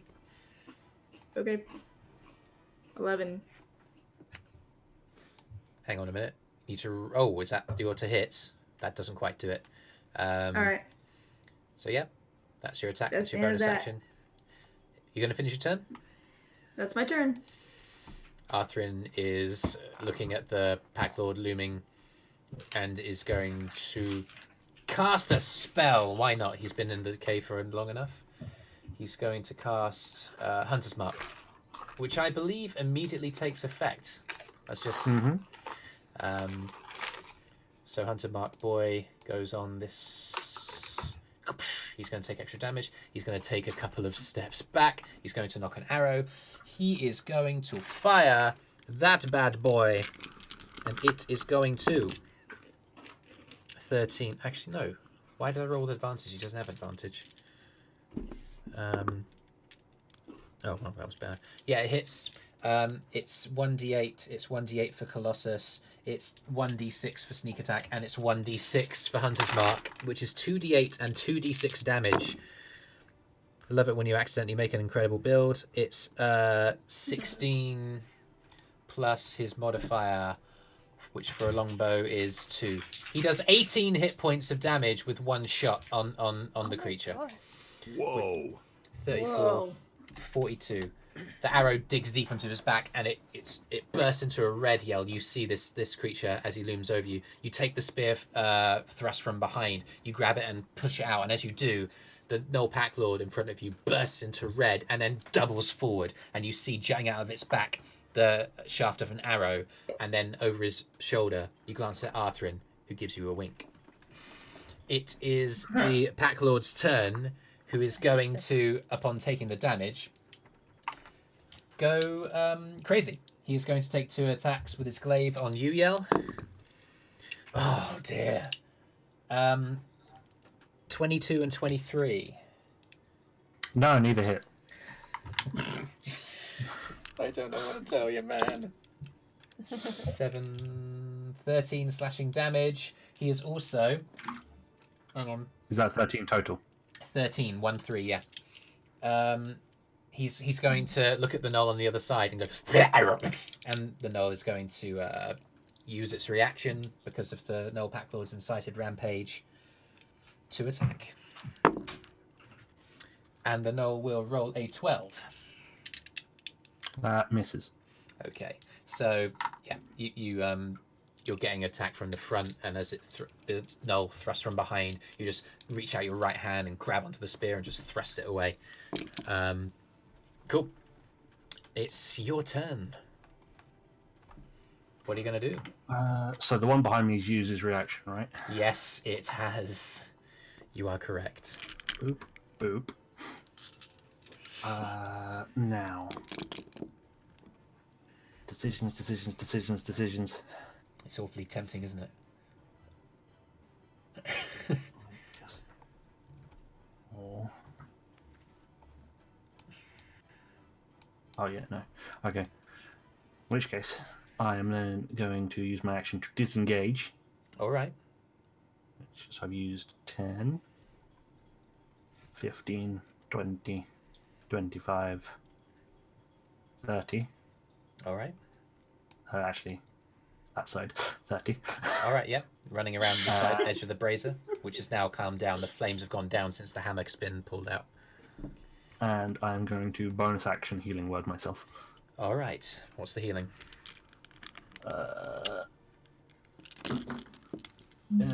7 points of health back. That's something. As you run away, you kind of like move around. The gnoll that's just thrusted at you as you throw the spear back is too busy righting itself, so you scuttle around the other side, and you keep your eyes on the gnoll packlord, who raises his glaive to swing at you as you run away, and you parry the blow, dragging yourself across. You raise your hand with the healing word, and some of your wounds begin to close. Eirys. All right. Okay. I'm going to run at him and attack him. I'm so scared. Oh, okay. Roll to hit. Okay. Okay. 21 Hits. to hit. This is going to be with my rapier, and then for my bonus action, I'm going to hit him with a dagger. So Don't forget your stealth attack. Sneak attack, because you're inside while fighting with him. You are. Oh yes. Very good. 1, 2, 3. No. That one feels lucky. Okay. Was so it? 6, 6, 12, 3, 15, and 1 is 16 plus 4. 20. As Yell drags himself around the brazier, healing himself, you lose control of your senses and you beeline for the other side of the room, and you hear Arthrin's voice going, "What are you doing?" You jump with your rapier and fly through midair. The Gnoll Packlord was not expecting it, and his eyes widen in shock, the blood from the spells and the damage coursing down his face, and you thrust it straight in, twist, and just make mincemeat of his face. He collapses and dies. Oh, okay. You're now in that standing case, over change of him. plan. Nice one. Yeah. For my bonus action, I will hide. Yay! It would just stealth in the rock at all. Not in the rock, but like, the rubble. I'm gonna guess you're gonna roll around here and do your best. So yeah, make a Yeah, stealth check. I did have like another 5, 10. Yeah. Okay. 15 and what's my stealth? 10, so 25. Okay, you believe yourself to be hidden. That was a badass move from Eirys, ladies and gentlemen. That was a risk. That was.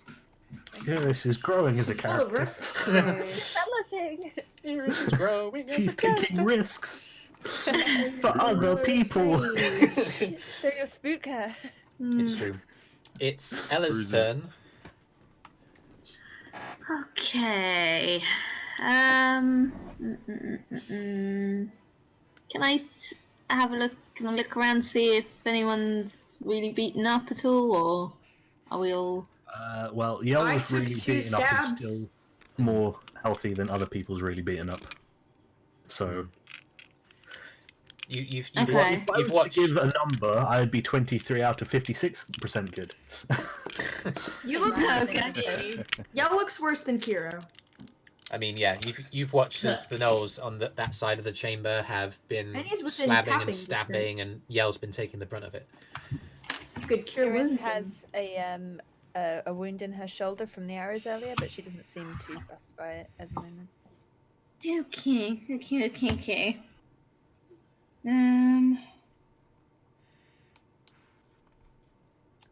What are you gonna do? What's this one? Aha! Right. Okay. I am gonna do prayer of healing, and I can up 6 creatures of your choice that you can see within range, and that's 30 feet. Okay. What's the casting time on that? So, oh, poo, that's 10 minutes. Ignore that one. You can start it now if you like. in the middle of combat. No. Nope, nope. Don't mind Gonna go me, to I'm plan B. fine. Just like kneeling in the middle of a battlefield, cure- just like If you got cure wounds, concentrate. Yell's within the reach. I am booping Well- distance. Yeah. Okay, well, that's okay. Take a Yell is indeed Okay. moving distance away. He's in booping distance. Okay.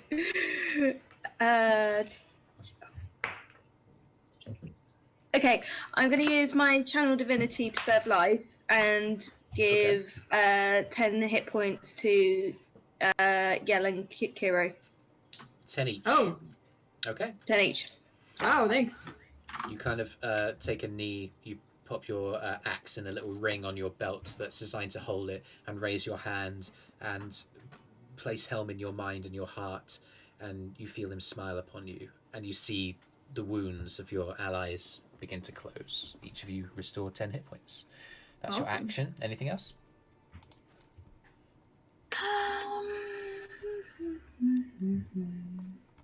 No. Okay. Brüz. So as Eirys does the leap over and kills that other Gnoll, Brüz, who is still in the very last moments of appearing to be a Gnoll pack lord himself, Yeah. gives a little golf clap, with a smile and nod to Eirys as she disappears into the shadows, and then he steps out up towards the fire, does a quick look around, and there's like 2 coming that way, a couple coming that way.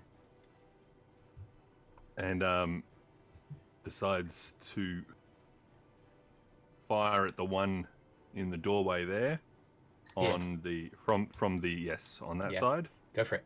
And he's going to cast Thorn Whip again, Oh, yeah. because this is being so effective. It has been. 18 plus 7 is 25, I believe. Roll damage. So if I might roll 2d6.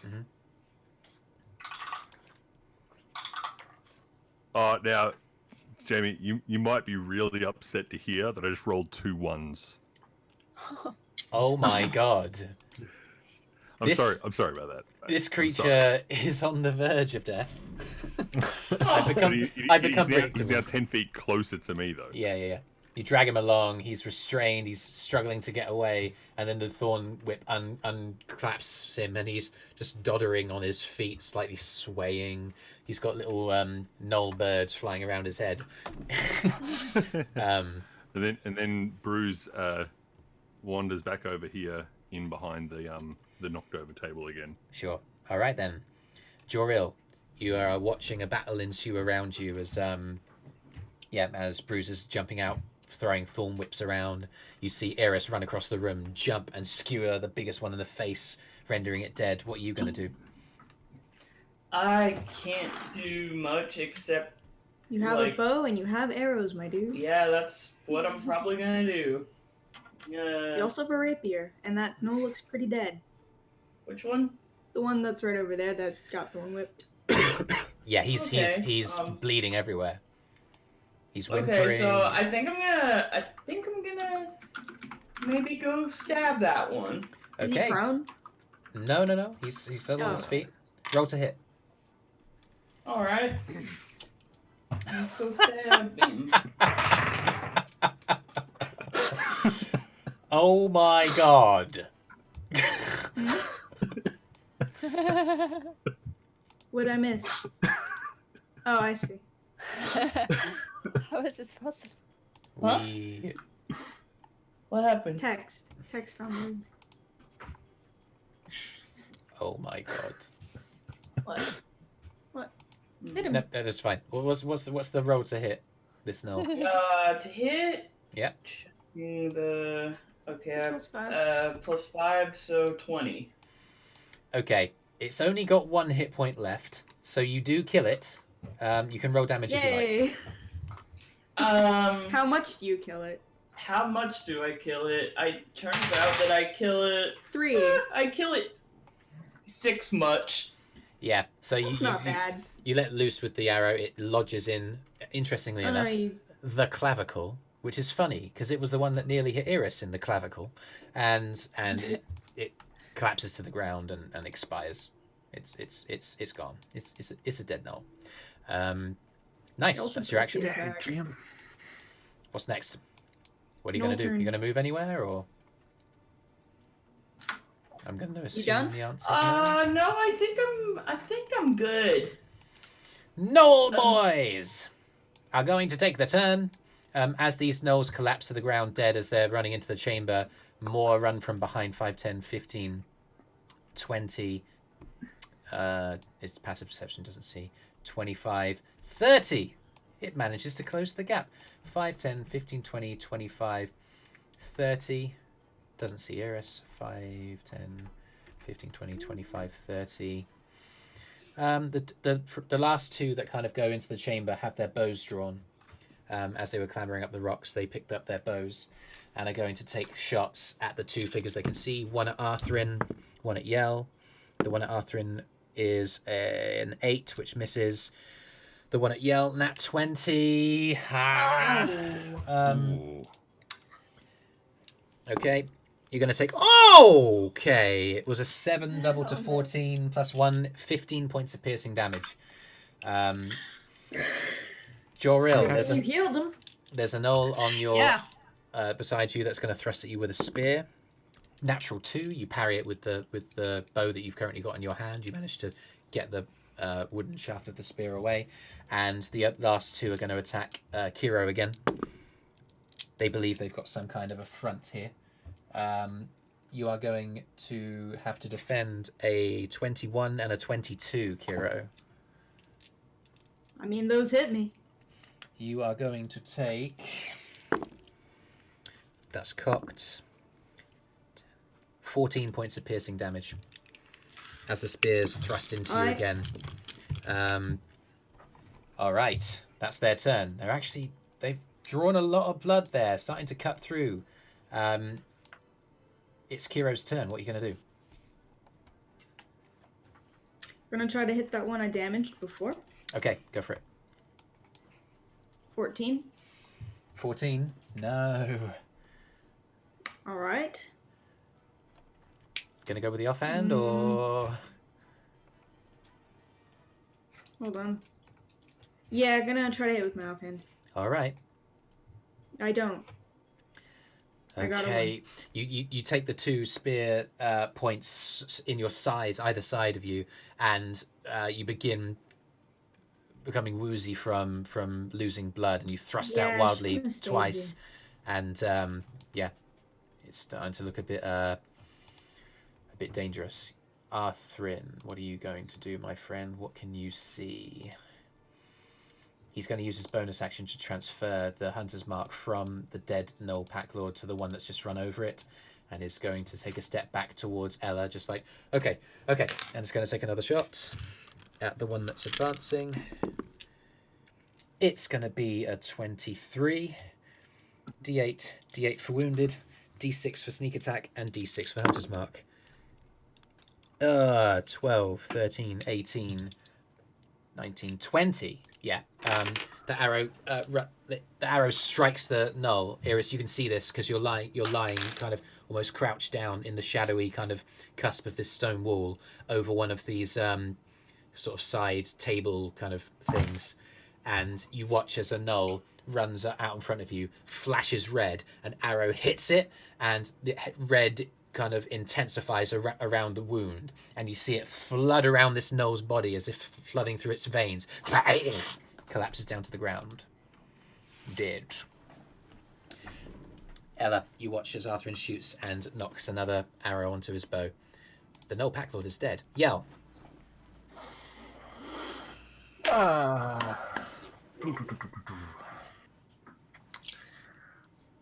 I am going to, still tapping my feet at a slower beat now after taking a fair amount of damage.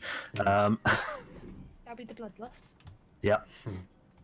I'm going to see the one remaining standing in that doorway that fell off the side, and just, wow, you know, I thought this shit smelled bad, but turns out it's you guys, and cast Vicious Mockery. Okay, he's going to make a wisdom save. 2 fails. Roll your damage. Fails. That is a 4 and a 3. That is 7 points of psychic damage. It cracks his body. His left arm goes limp and hangs by its side, and yeah, it's looking seriously bedraggled. Anything else? Oh god, did I give it an aneurysm? Who would have thought that gnolls were so vain? You hurt his feelings. I got hurt feelings. I got hurt feelings. And yeah, that's going to be my turn. All right, Eirys. Right.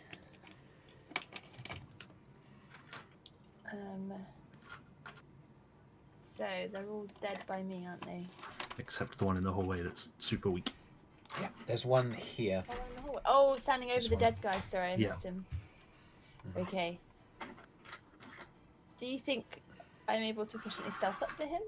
Will I come out of stealth if I approach him? You can certainly try. I'm gonna try.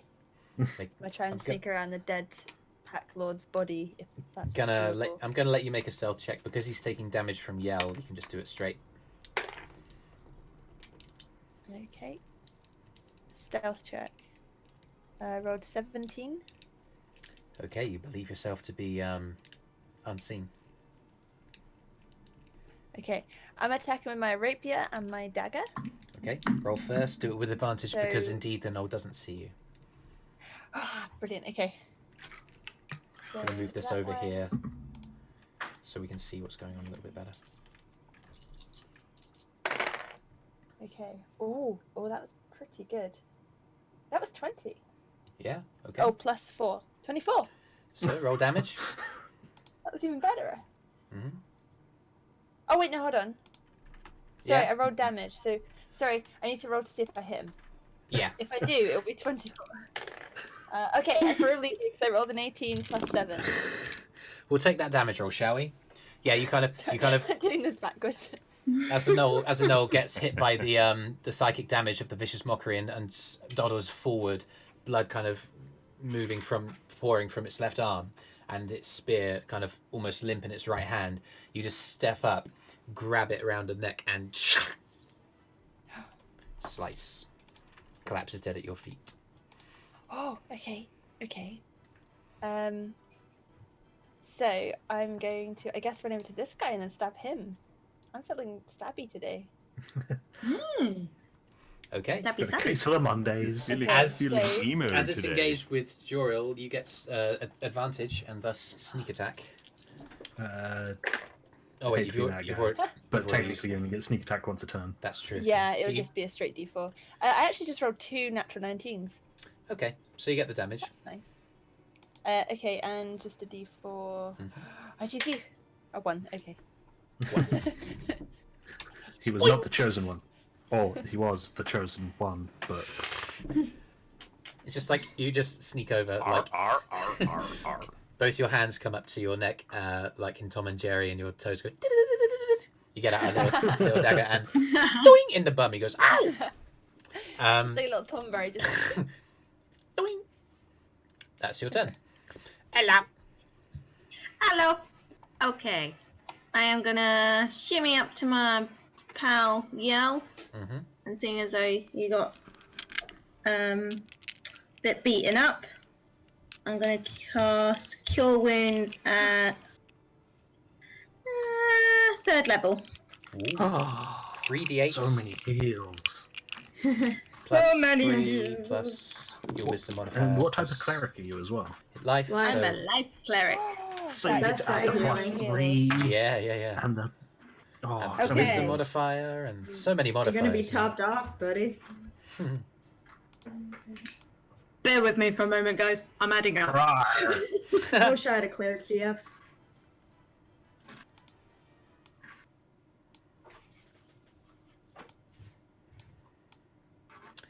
Nope. 28 points of healing. Holy heck! Wow. Yay. Wow. Holy heck indeed. That is a life cleric. Sticks out looking pretty heckin' good. Ellie, you go up to Yell as he's practically like kneeling on the garbage. ground, and you rub him on the back. And as you do, the heatling sound effect from the Pokemon games plays. Du, du, du, du, du. And suddenly, Yell is fighting fit, and he hopes to see you again. Anyway.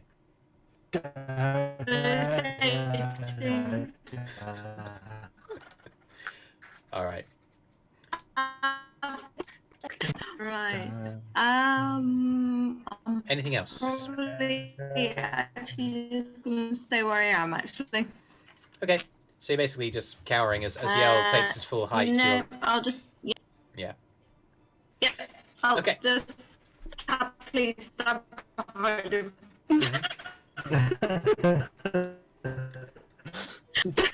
What a smart person you are. Okay. Brüz, it's your turn. Idiot. Anything?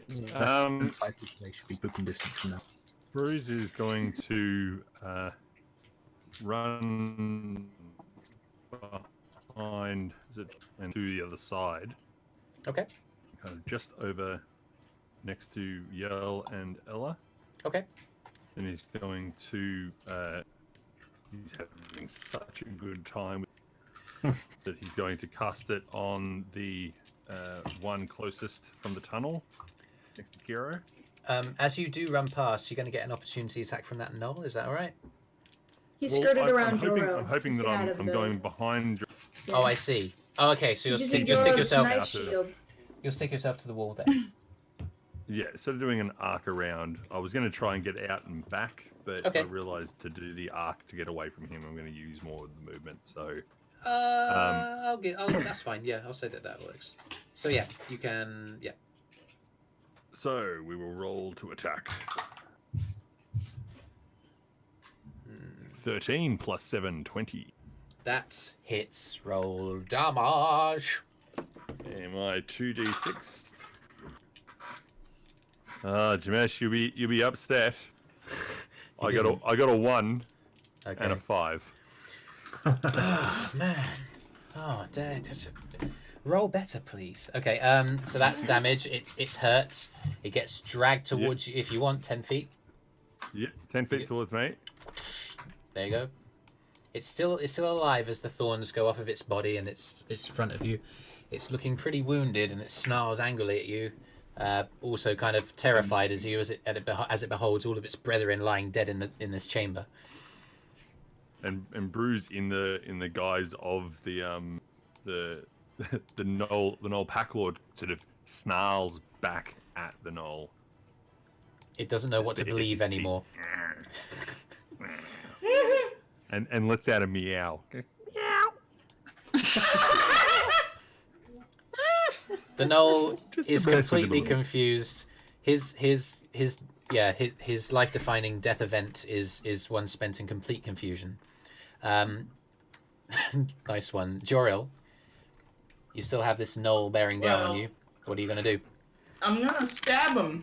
Okay. You should stab. Give it a go. Stab it real You have good. advantage. Maybe. I do? I don't You know. do, yeah, I mean, because Eirys Eirys is is behind him. behind, so you do. Get Okay, it. good, because the first roll wasn't that great. Nice, okay. So that is a 22. That hits. Roll Stab damage. it real good. And then that's 6 damage. 6 damage on the Gnoll. That did something. With yeah. Rapier Two-Face. Okay, yeah, cool. Yeah, that did damage. Do you want to do anything else in this turn? You got a bonus action? I don't think I have anything that would be good for bonus All right. action, unless... Wait. If you don't want to, then I that's don't know. fine. Okay, we'll move on Is then. there, like, anyone who needs heals? Yeah.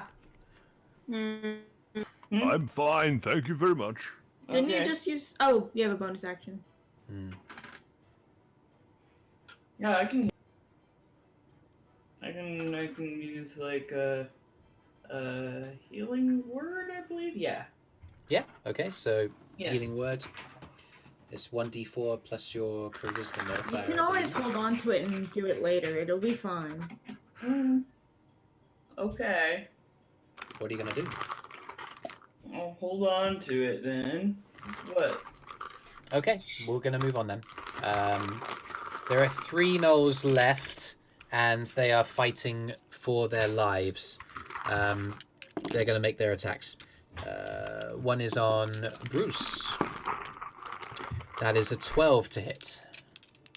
Does not hit. Brüz just sort of smacks away with the shield. One on Joril. Yeah. Sorry. Snarls at it again. This gnoll is very confused and upset and is thrusting with his shield. Spear, sorry. Joril, the gnoll on you rolls a 10 to hit you. That does not hit. He's too slippery. Yeah. You kind of brandish your rapier and just shring around and thrust the head of the spear away. And the one on Kyro rolls a 12 to hit. Cool, it misses. All right. That's all they can do on their turns. Kyro. Yeah, I'll try to attack the one in front of me. Go for it. 20. Hits. Just a regular one. Yep. Roll to hit. Roll damage, sorry. Damage. 7. 7 hit points of damage. Nice. I'll try again with my offhand. All right. 18. That hits. Roll damage. 13. Whoa, that's much better. As you thrust with your second blade, it just rends the side of this gnoll's flesh, and it's suddenly haggard. It's breathing heavily. It's looking wounded as all hell. That was one mighty strike. Arthrin is going to use his bonus action to transfer the Hunter's Mark to the one in the middle of the chamber. It's currently visible, kind of half over the brazier. He moves around. He takes the shot. Cocked. 23. D8. D8 again. D6. D6 again. Holy mother. Okay. 20 hit points of damage. What? Again, Eirys, 20 hit points of damage Arthrin causes as he shoots with the longbow. And this time, Eirys and Joril, you see the arrow strike in the back of the gnoll's head, and the red energy that burst from its body There's a moment before. waves. Yeah, the red energy kind of coalesces into the wound, and again flows around the body, causing additional damage, and it collapses. Game! Damn, boy! Arthrin stays focused. He moves around to see more enemies and cocks another arrow onto his bow. Yell. Oh, it's me already. Okay.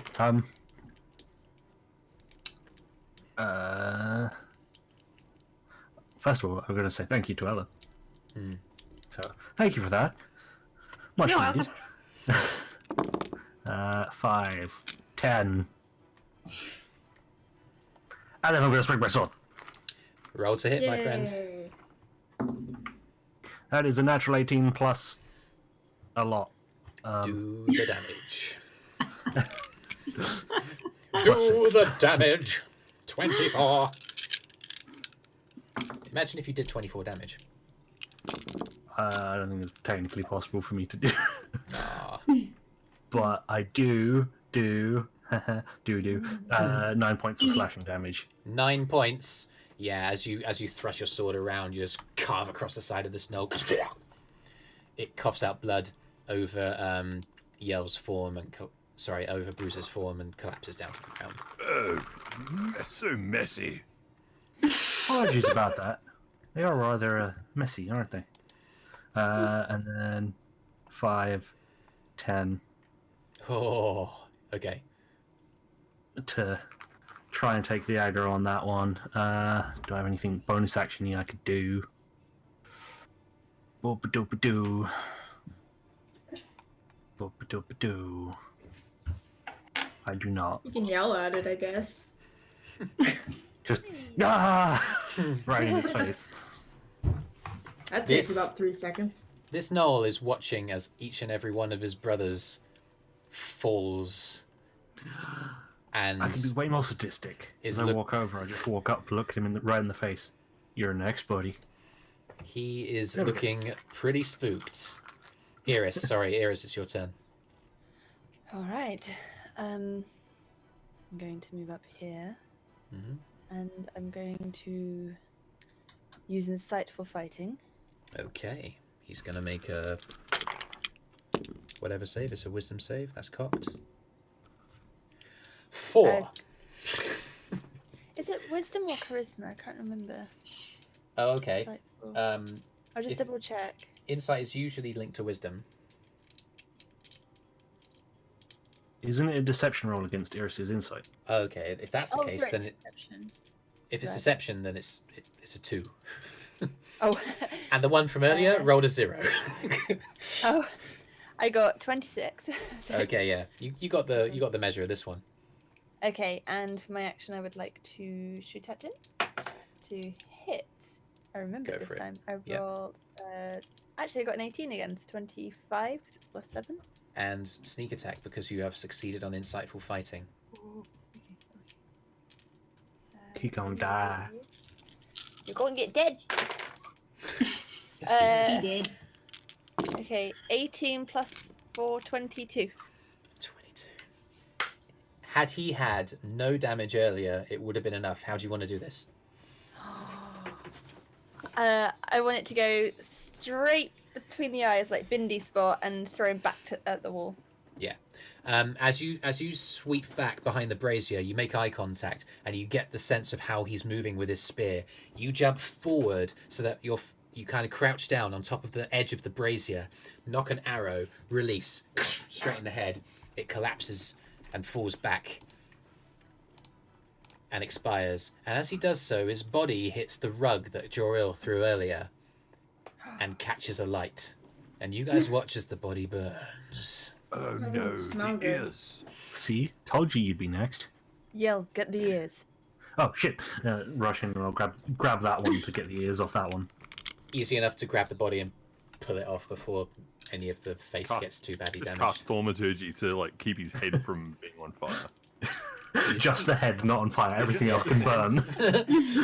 Easy enough. You guys can take a few minutes and try and harvest some ears here if you like. Yes, please. And anything. Brüz besides is wood bad I on have. survival skills. And so- arrows. Yeah, What was you that, can make Brüz? Brüz has like a +7 to survival. Oh, shit. Brüz, want to help us get some ears? Yeah. Oh, I rolled Roll a an 5. 18 at the same time, so it's an 18, 25. I rolled a 5 for my arrows. Okay, just one at a time. 1, 2, 3, 4, 5, Sorry. 6, 7, 8, 9. You recover 18 Gnoll ears, and they are in pretty good condition with Brüz's help. Eirys, how many arrows did you fire in that combat? I think it was about 3. About 2 or 3. 3. Yeah, it wasn't many. You'll recover People 1. stabbing. Yeah, you were. So, But you'll recover 1. okay. Sure. The one that in the last body actually caught fire and in the kind of carpet conundrum. That's fair. Arthrin kind of moves around the field.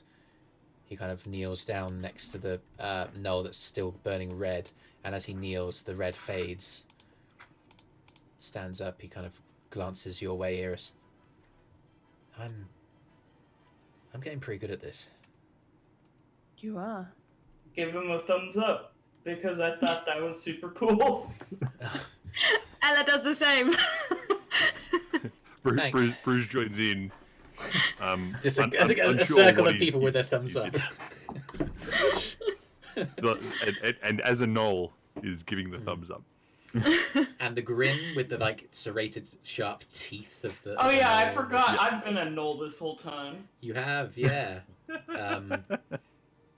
Leading to all kinds of confusion amongst the people who are I've fighting. probably dropped it by now. Okay, yeah. Ella's just gonna go up to Kyro and sort him out.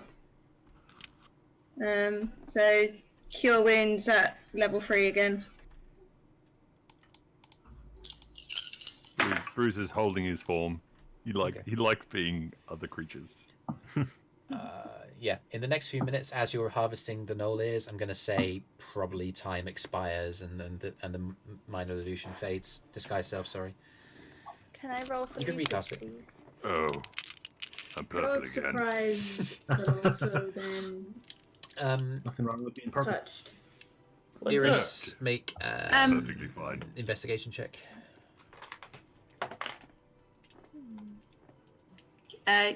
Kyro, you go up 22 18. points. Okay. Yeah. Eirys, And I'm 18. fine with it. Ilse. Yes, brilliant. Eirys, you look around, and yeah, again, it seems that you remember that there were gnolls that had attacked the town that you stopped before, and they were lousy with gold, and these ones don't appear to be so much. There are copper and silver pieces around their personages, but they don't seem to be as well pursed. You get the sense that the ones that you might have stopped before were like the vanguard and had been the ones attacking the town multiple times. Perhaps that's why they were so rich. But these ones less so.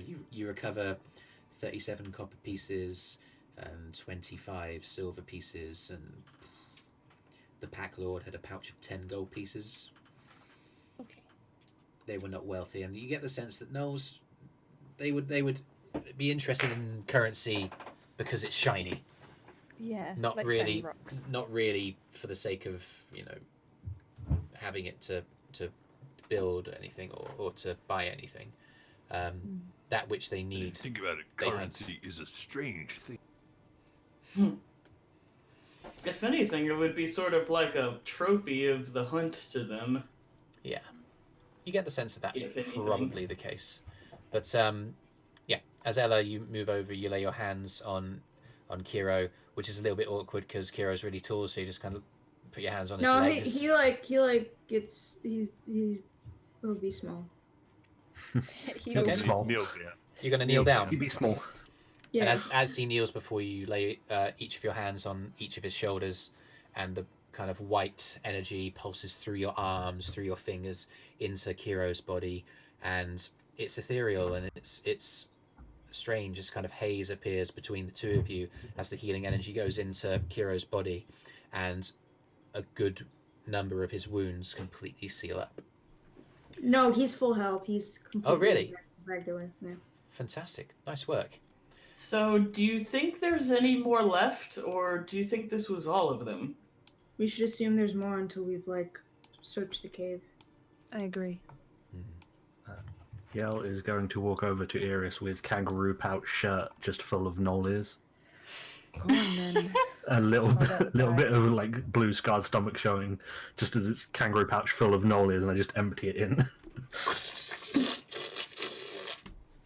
Thanks. Nice. Bag holding 18. 18 extra gnoll ears. Wow. Brüz I walks think I forward need a and minute. pulls from one of his little pouches some I salt. go to check Bits on of salt Kyro. out of the bag. just to preserve them a little. Hey, you alright? You sprinkle some salt. Yes, just Can to you- get some. Like the salt base, like over the elbow. Is it just like a pinch of salt? Yeah, just a sprinkling. Please say there's now a pinch of salt in the bag of holding. Eirys, I'd like you to add a pinch of salt to the bag of holding. Yes. That's right. Because it's a bag of holding, so you can just be like a pinch of salt and pull out the They're pinch all of salt. compartmentalized, don't they? Yeah. I forgot about that. Yeah. One day in like 2 years of us playing this game, when I don't know, like 5 years in game has passed, and Ella is cooking, I'm just gonna like walk over with the bag and then just sprinkle some salt on it, Just ignore the blood. and then just Yeah. walk away. Just ignore the ancient decomposing gnoll blood. Cool. I will remember this. It doesn't seem that there's any sound of any movement in any adjacent chambers. If there are any more gnolls, they're a way away. What would you guys like to do now? Well, I'd still like to just at least walk through the caverns and make sure there's nothing here. Okay. Check this tunnel first and try not to step on the trigger. Who stepped on the trigger before? It was me. Would you, do you know where it is? Can we keep Yeah. an eye out for them? Yeah, Yeah. you're gonna remember that. Yeah. It's like pretty much midway through the tunnel. So with Right. Kyro's direction, if you, all of you would like, you can make your way through the channel to the next room. I'll follow it, but I'm going to be holding the back and keeping I will an be eye out behind us. stealthy once I get to the end of the tunnel, just Yeah. in case there's, I don't know, someone. Okay. How are us magic users doing? Everyone's seeing. I think Yeah. everyone might be One- okay. I've only got one level 1 spell left. I've got 2 level 1s and 2 level 2. Okay. And I've used my channel divinity as well, so. Yeah, we're gonna Yeah. need to sleep after this adventure. I am out of rages, out of inspirations, and technically out of spells, but also not I have out of spells. one spell. I do not understand you people. This is just a little room. I have 2 fast levels left, but they're my emergency Okay. specific people slot spells. Does this room look like it might be trapped? Are we going after them? You can certainly check. Oh. Yeah. We should probably move up, hey. Yeah. Brüz is keen to try and yeah. figure out Or the triggering perception. mechanism to release the doors. Yeah, there Oh, might you- be the mechanism in here. I don't know. You can. I mean, you can. Yeah. I mean, as you step through into the room, if you want to, you can take a look around.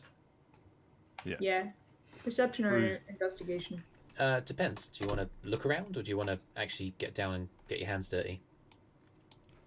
Brüz, Well, I Brüz guess is I'll going to, perceive first to see if there's anything of interest. Make a 11. perception check, Kyro. Brüz, I Sure, think come it's on. an investigation check. Well, perception suits him better. He just sort of, I think he wants to sort of step into the room and widen his eyes just to sort of Okay. take it all in. So make perception check. Meh.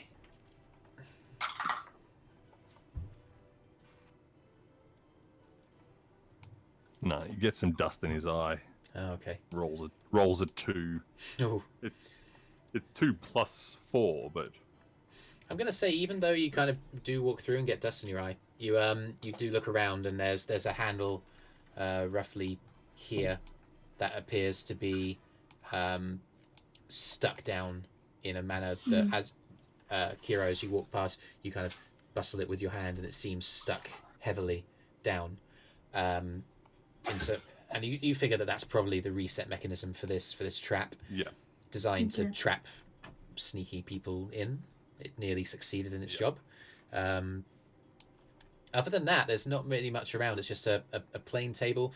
You see that the cave opens up, actually saying that, into some... It looks like a more angular sort of aesthetic, something that's more well-honed. The stone underground is has more of a clack to it. It's more of a smooth sort of panels of stone, tiles. Tiles is what I'm looking for, and it's a similar sort of deal on the walls. Really, really ancient in origin, as if that this is an ancient subterranean base or construct of some sort that's been burrowed into, or maybe burrowed out of. Yeah. Kind of doubling up here, but in a history check kind of way. If this looks old, Brüz is going to be Yeah, you can make a history check. sort of curious to identify. Yeah, make a history check. 13 plus 6, 19. 19, that's good. You can tell by the angular nature of the masonry, it's Dwarven. You know that the Dwarven society is hundreds, thousands of years old. You know that they tend to hold up in the mountains, and that's where you currently are, at the fringes of the mountains. You get the sense that this may have been maybe even a base, just from looking around, like maybe even a small homestead or a small military garrison that might have been outside the mountains, but over the years maybe there was a gigantic earthquake or landslide or something that buried it. And since just that there seems to be evidence of where there's crumbling residue as you kind of lay your hands and move them over the walls, and actually as you do, you can see the kind of carved in a small strip around the edge between two particularly large tile kind of settings in the walls, runes which are dwarven.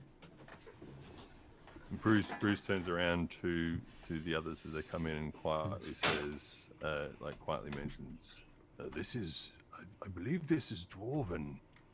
I read a tome or two in my cave on one particularly long winter, and they spoke about these kind of structures.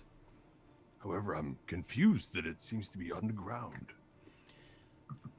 Oh, okay. Yeah, that is strange. Why is that weird? Well, normally they build these things outside. Oh. I mean, dwarves do their mining communities, right? So maybe they built this underground for a mine. I don't know. Are there windows in this room? No. Sorry, I put up quotation marks with my hands as I said that. Are there windows this way? in this room? Oh yeah, sorry, Kyro, you can see with your dark vision. Can you see all the way down the corridor? Oh, probably. I can see It's up to 120 feet. Oh, there you That's go. That's quite a ways. See all the Okay. way down, That's basically where into it stops. a small room that 120 feet. appears to be some Okay. kind of. Wow, this is like a proper hallway. It's a hallway that leads to a decisive dead end. It appears to be, as far as you can see from this distance, a shrine of some kind. You can see that there are obviously breakaway hallways to the left and the right, two on the right, two on the left. A shrine, huh? There's an additional doorway to Brüz to your left that you glance through and see a similar sort of ancient ruin. Appears to be more of a kind of homesteady place, whereas where you're in is some kind of ancient office. Brüz just carefully sort of peers into and steps into the room. Yep, easy enough to see. Keeping an eye out for anything that might be trigger or concealment. Doesn't seem to be. I mean the creatures that you're hunting aren't known for their ingenuity. They're known for their strength of numbers and pack tactics. Is this room particularly clean? Or not? I mean, there's layers of dust brought about by years of eroding rocks. In one corner, there's a line of water kind of dripping down the side, pooling in a corner over here. It's right. It doesn't appear to have been cleaned. You appear to have found a side of this ancient ruin that the Gnolls don't appear to have made much use of. Right, so they haven't turned it into. So they just kind of moved in, and this was here. Well, there Seems were that way. gnolls in here because they came up through that passage. Sure, Yeah. but You look around this this stuff way was and probably see an here opening. before they were here. Well, yeah. I just mean they were using the space to some extent. Is there any writing anywhere? Okay, Elo, I'll let you make a perception check. Perception skills. I mentioned that I thought there was that it was dwarving. Yeah. Yeah. Woo! 20. Yeah, okay, you see, similar to what Brüz has seen, on the wall there are large stone blocks, almost bricks or tiles that make up the surface of the walls. And there's a large one that's about between 5 and 10 feet tall on the side of the wall. And another one of a similar kind of height that leads up to the ceiling. And between those two kind of tiled wall decorations, there is a thin kind of gap that is decorated with dwarven runes.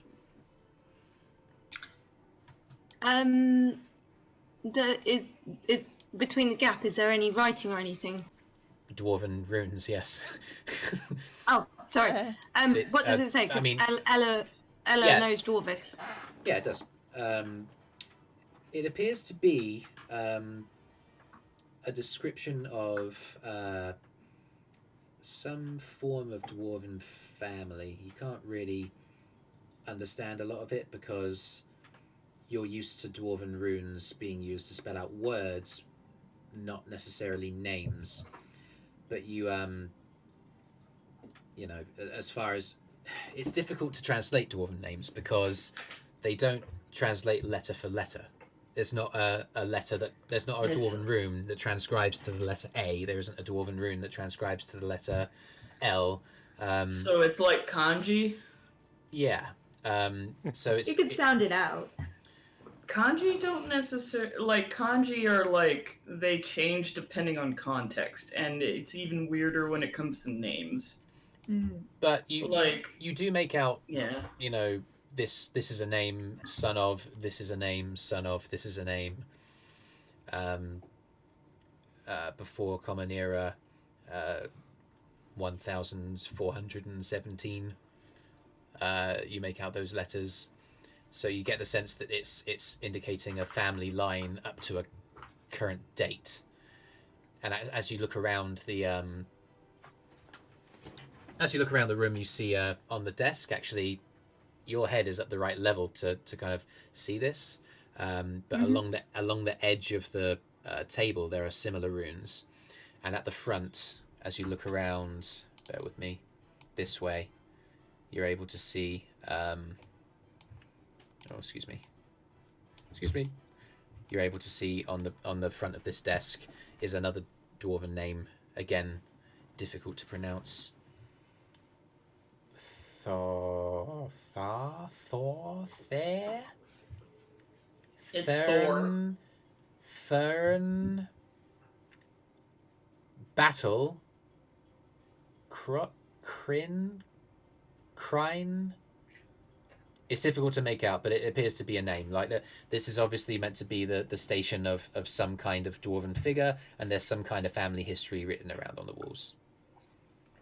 Okay, cool. Yeah. This room that Brüz has gone into, what looks like a bookshelf on the wall? Is that a bookshelf? Yeah. Are there any books on the bookshelf?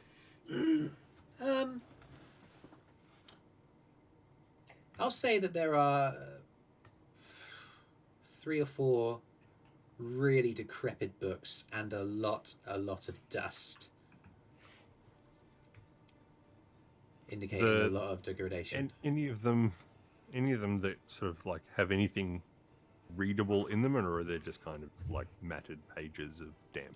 You reach out and you try and grasp onto one of the books, and it's almost impossible to move it at all without it practically disintegrating in your hands.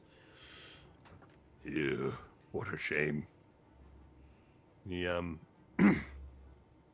looks around in that room just to see if he can sort of spot anything of interest, anything sort of like catches his eye. I'm gonna say not particularly. Make a perception check. Can I say nat 20? You said nat 20. I did. +4.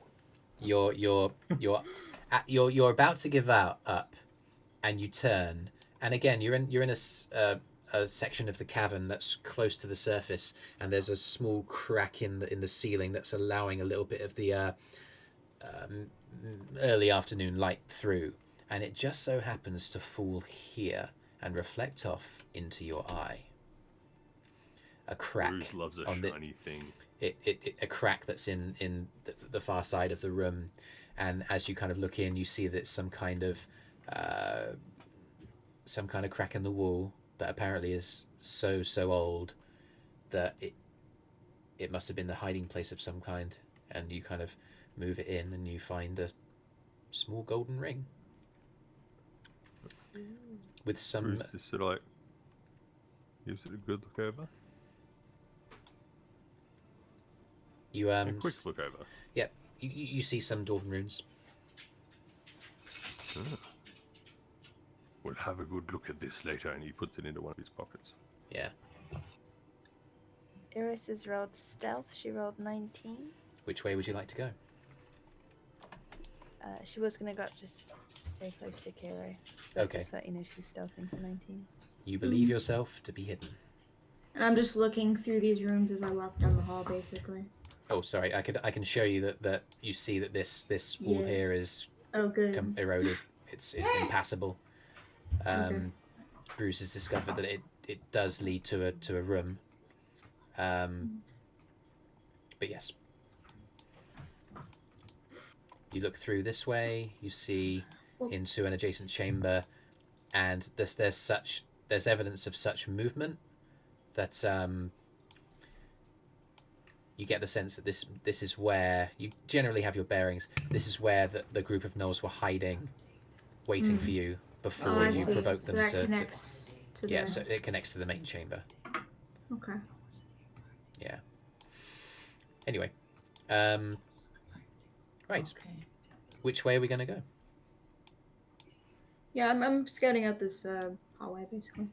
Okay, I'll just reveal this to you because again, these halls are unoccupied. We'll get there eventually. On the right-hand side is a small chamber with what appears to be an ancient banqueting table of some description. You look around into the chamber on the left, and I'll say that this marries up with Brüz as you're looking through this adjacent room. As you look around, both Kyro and Brüz, you're moving through. Brüz, I'm going to say you hear this. You hear the sound of moving and the snuffling of gnolls from this direction. Brüz knocks up the hood on his cloak and changes it to sort of a darkened colour like the stonework around him. Yeah, okay. And then just hugs the wall. Okay. Up and around to the next doorway and just tries to very, very carefully sort of peer around the doorway to see into that next room. Okay. Make a stealth check with advantage. Arthrin's gonna glance at Ella and follow you, Brüz. As he sees what you're doing, he's going to try and follow suit. He does well. Hugging the wall. Good. So what was that, Brüz? Brüz rolled 18, so Okay. it's -1, 17. Okay, so you believe yourself to be hidden. Yeah. Yeah. You look around, and you see, and indeed you see into the next room, and then through into the next doorway, which opens out into a Gnoll guard standing watch. He doesn't appear to have seen you. He's looking around. He's keeping his eyes open. Does he realize anything? No, he's He still... pulls his head. Brüz pulls his head back from the wall, turns back into the room. Yeah. Who's that behind him? Arthrin. Arthrin. He puts his fingers up to his lips. Yeah. And then points to look around the corner, and does the best he could for the Gnoll face without having a Gnoll head anymore. Arthrin's eyes narrow. He slightly cocks his head and he nods in recognition. Can I? Yes. And then kind of gestures to where are the others, like. Arthrin turns around. He kind of makes eye contact with you, Ella, and kind of beckons you to come over, but like quietly puts his fingers to his lips. Oh god. Okay, she's gonna try and go over stealthily. All right. I wanted to know what this room looks like that I'm in. Okay. Just bear with us. Ella, you're wearing scale, aren't you? Yeah. Does that impose disadvantage on stealth checks? No. Okay, cool. What was the roll? Say on D&D Beyond.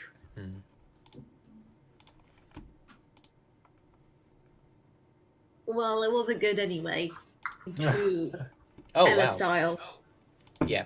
You move into the next room. You're trying to be very, very careful, and you move up to the table in the next space, and clunk, your shield hits the corner as you move past, and it echoes around. And there's a before we deal with that, Kyro, you and the other two are going down the other corridor. Every place you've gone is a dead end. This is a shrine. Appears to be for some kind of dwarven deity. You're not sure who. Well, There Kyro appears was to be. fascinated because he didn't know that there were dwarven deities. I don't think. Okay, so you can look in the pool. That the kind of hole. There's a hole that's in front of you that goes a couple of feet down at most, and yeah, it appears to be marked with long time sort of wetness that's permanently stained the stone around a darker color than the stone around the stone that surrounds it. It's yeah, but it's not full now. It's empty. Is it a completely recessed hole, or is there like a rim, sort of like a edge around it that's taller enough? There's a slight rim to it to prevent people from shuffling in, but no, it's not a well really. It appears to be some kind of ceremonial sort of piece, and I think it's designed to be easy to get into, perhaps. Huh. It strikes you that it would be easy to get into. Yeah, that is what is in this room. But as you guys are looking around in this room, you hear the echoing of a shield hitting wood, going from a couple of rooms away, and then yeah, there's Well, I'm snarling. on guard again. Okay. So where did the noise come from? A room back where you came on the right. Cool. So yeah. So here? Yep.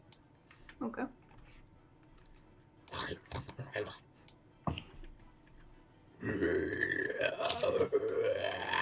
We're gonna try to find the others, I think, or I am. Except then Eirys walks through the door. Okay. Eirys, you're going to walk through the door. I'm going to assume you're still using your stealth check. As you do, there's a shuffle of feet and another Gnoll figure that comes out into this chamber. Brüz, you're still kind of like just about glancing in. You can see this happening, but as the Gnoll steps into the chamber, Can I see Eirys? no. She's Okay, well, stealthed Brüz at the does moment. not do anything. Yeah. Brüz I think I'm holds. slightly blocked off. Yeah. So yeah, the Brüz Gnoll is just keeping a very close eye on that first Gnoll. is going to step in. It's going to look around. It's an at 2, so it doesn't see anything. It kind of it glances over its shoulder to apparently figures in the next room. Kind of snarls it a bit more, and If it crosses the middle of the room, Mhm. Brüz is going to lean out and thorn whip at it. okay, If it crosses the middle of the room. it's looking around. Doesn't see anything. If I have time, I'm going to knock an arrow and take a step back Okay, you do that. and gesture to the others. It moves. I've got my weapons out. It moves as if to move backwards into the chamber from whence it came, and then there's a sound of you've heard what pack lords sound like. You've heard what gnolls sound like. This is something bigger. What? And this gnoll kind of suddenly doubles back Excuse me? We should and retreat. steps in this direction, Mhm. which activates Brüz's action, I think. Yep. Thorn whip. So as soon as it crosses the middle of the room, Brüz is just going to step into the doorway. Mhm. Please And, kill it instantly. well, 13 plus 7. All right. 12 plus 7. 20 un-20 to hit. Okay, yeah, that hits. Roll damage. It's going to drag 10 feet towards you. Oh, you're going to love that. That's a 3 and a 6. All right. That's a healthy chunk of damage.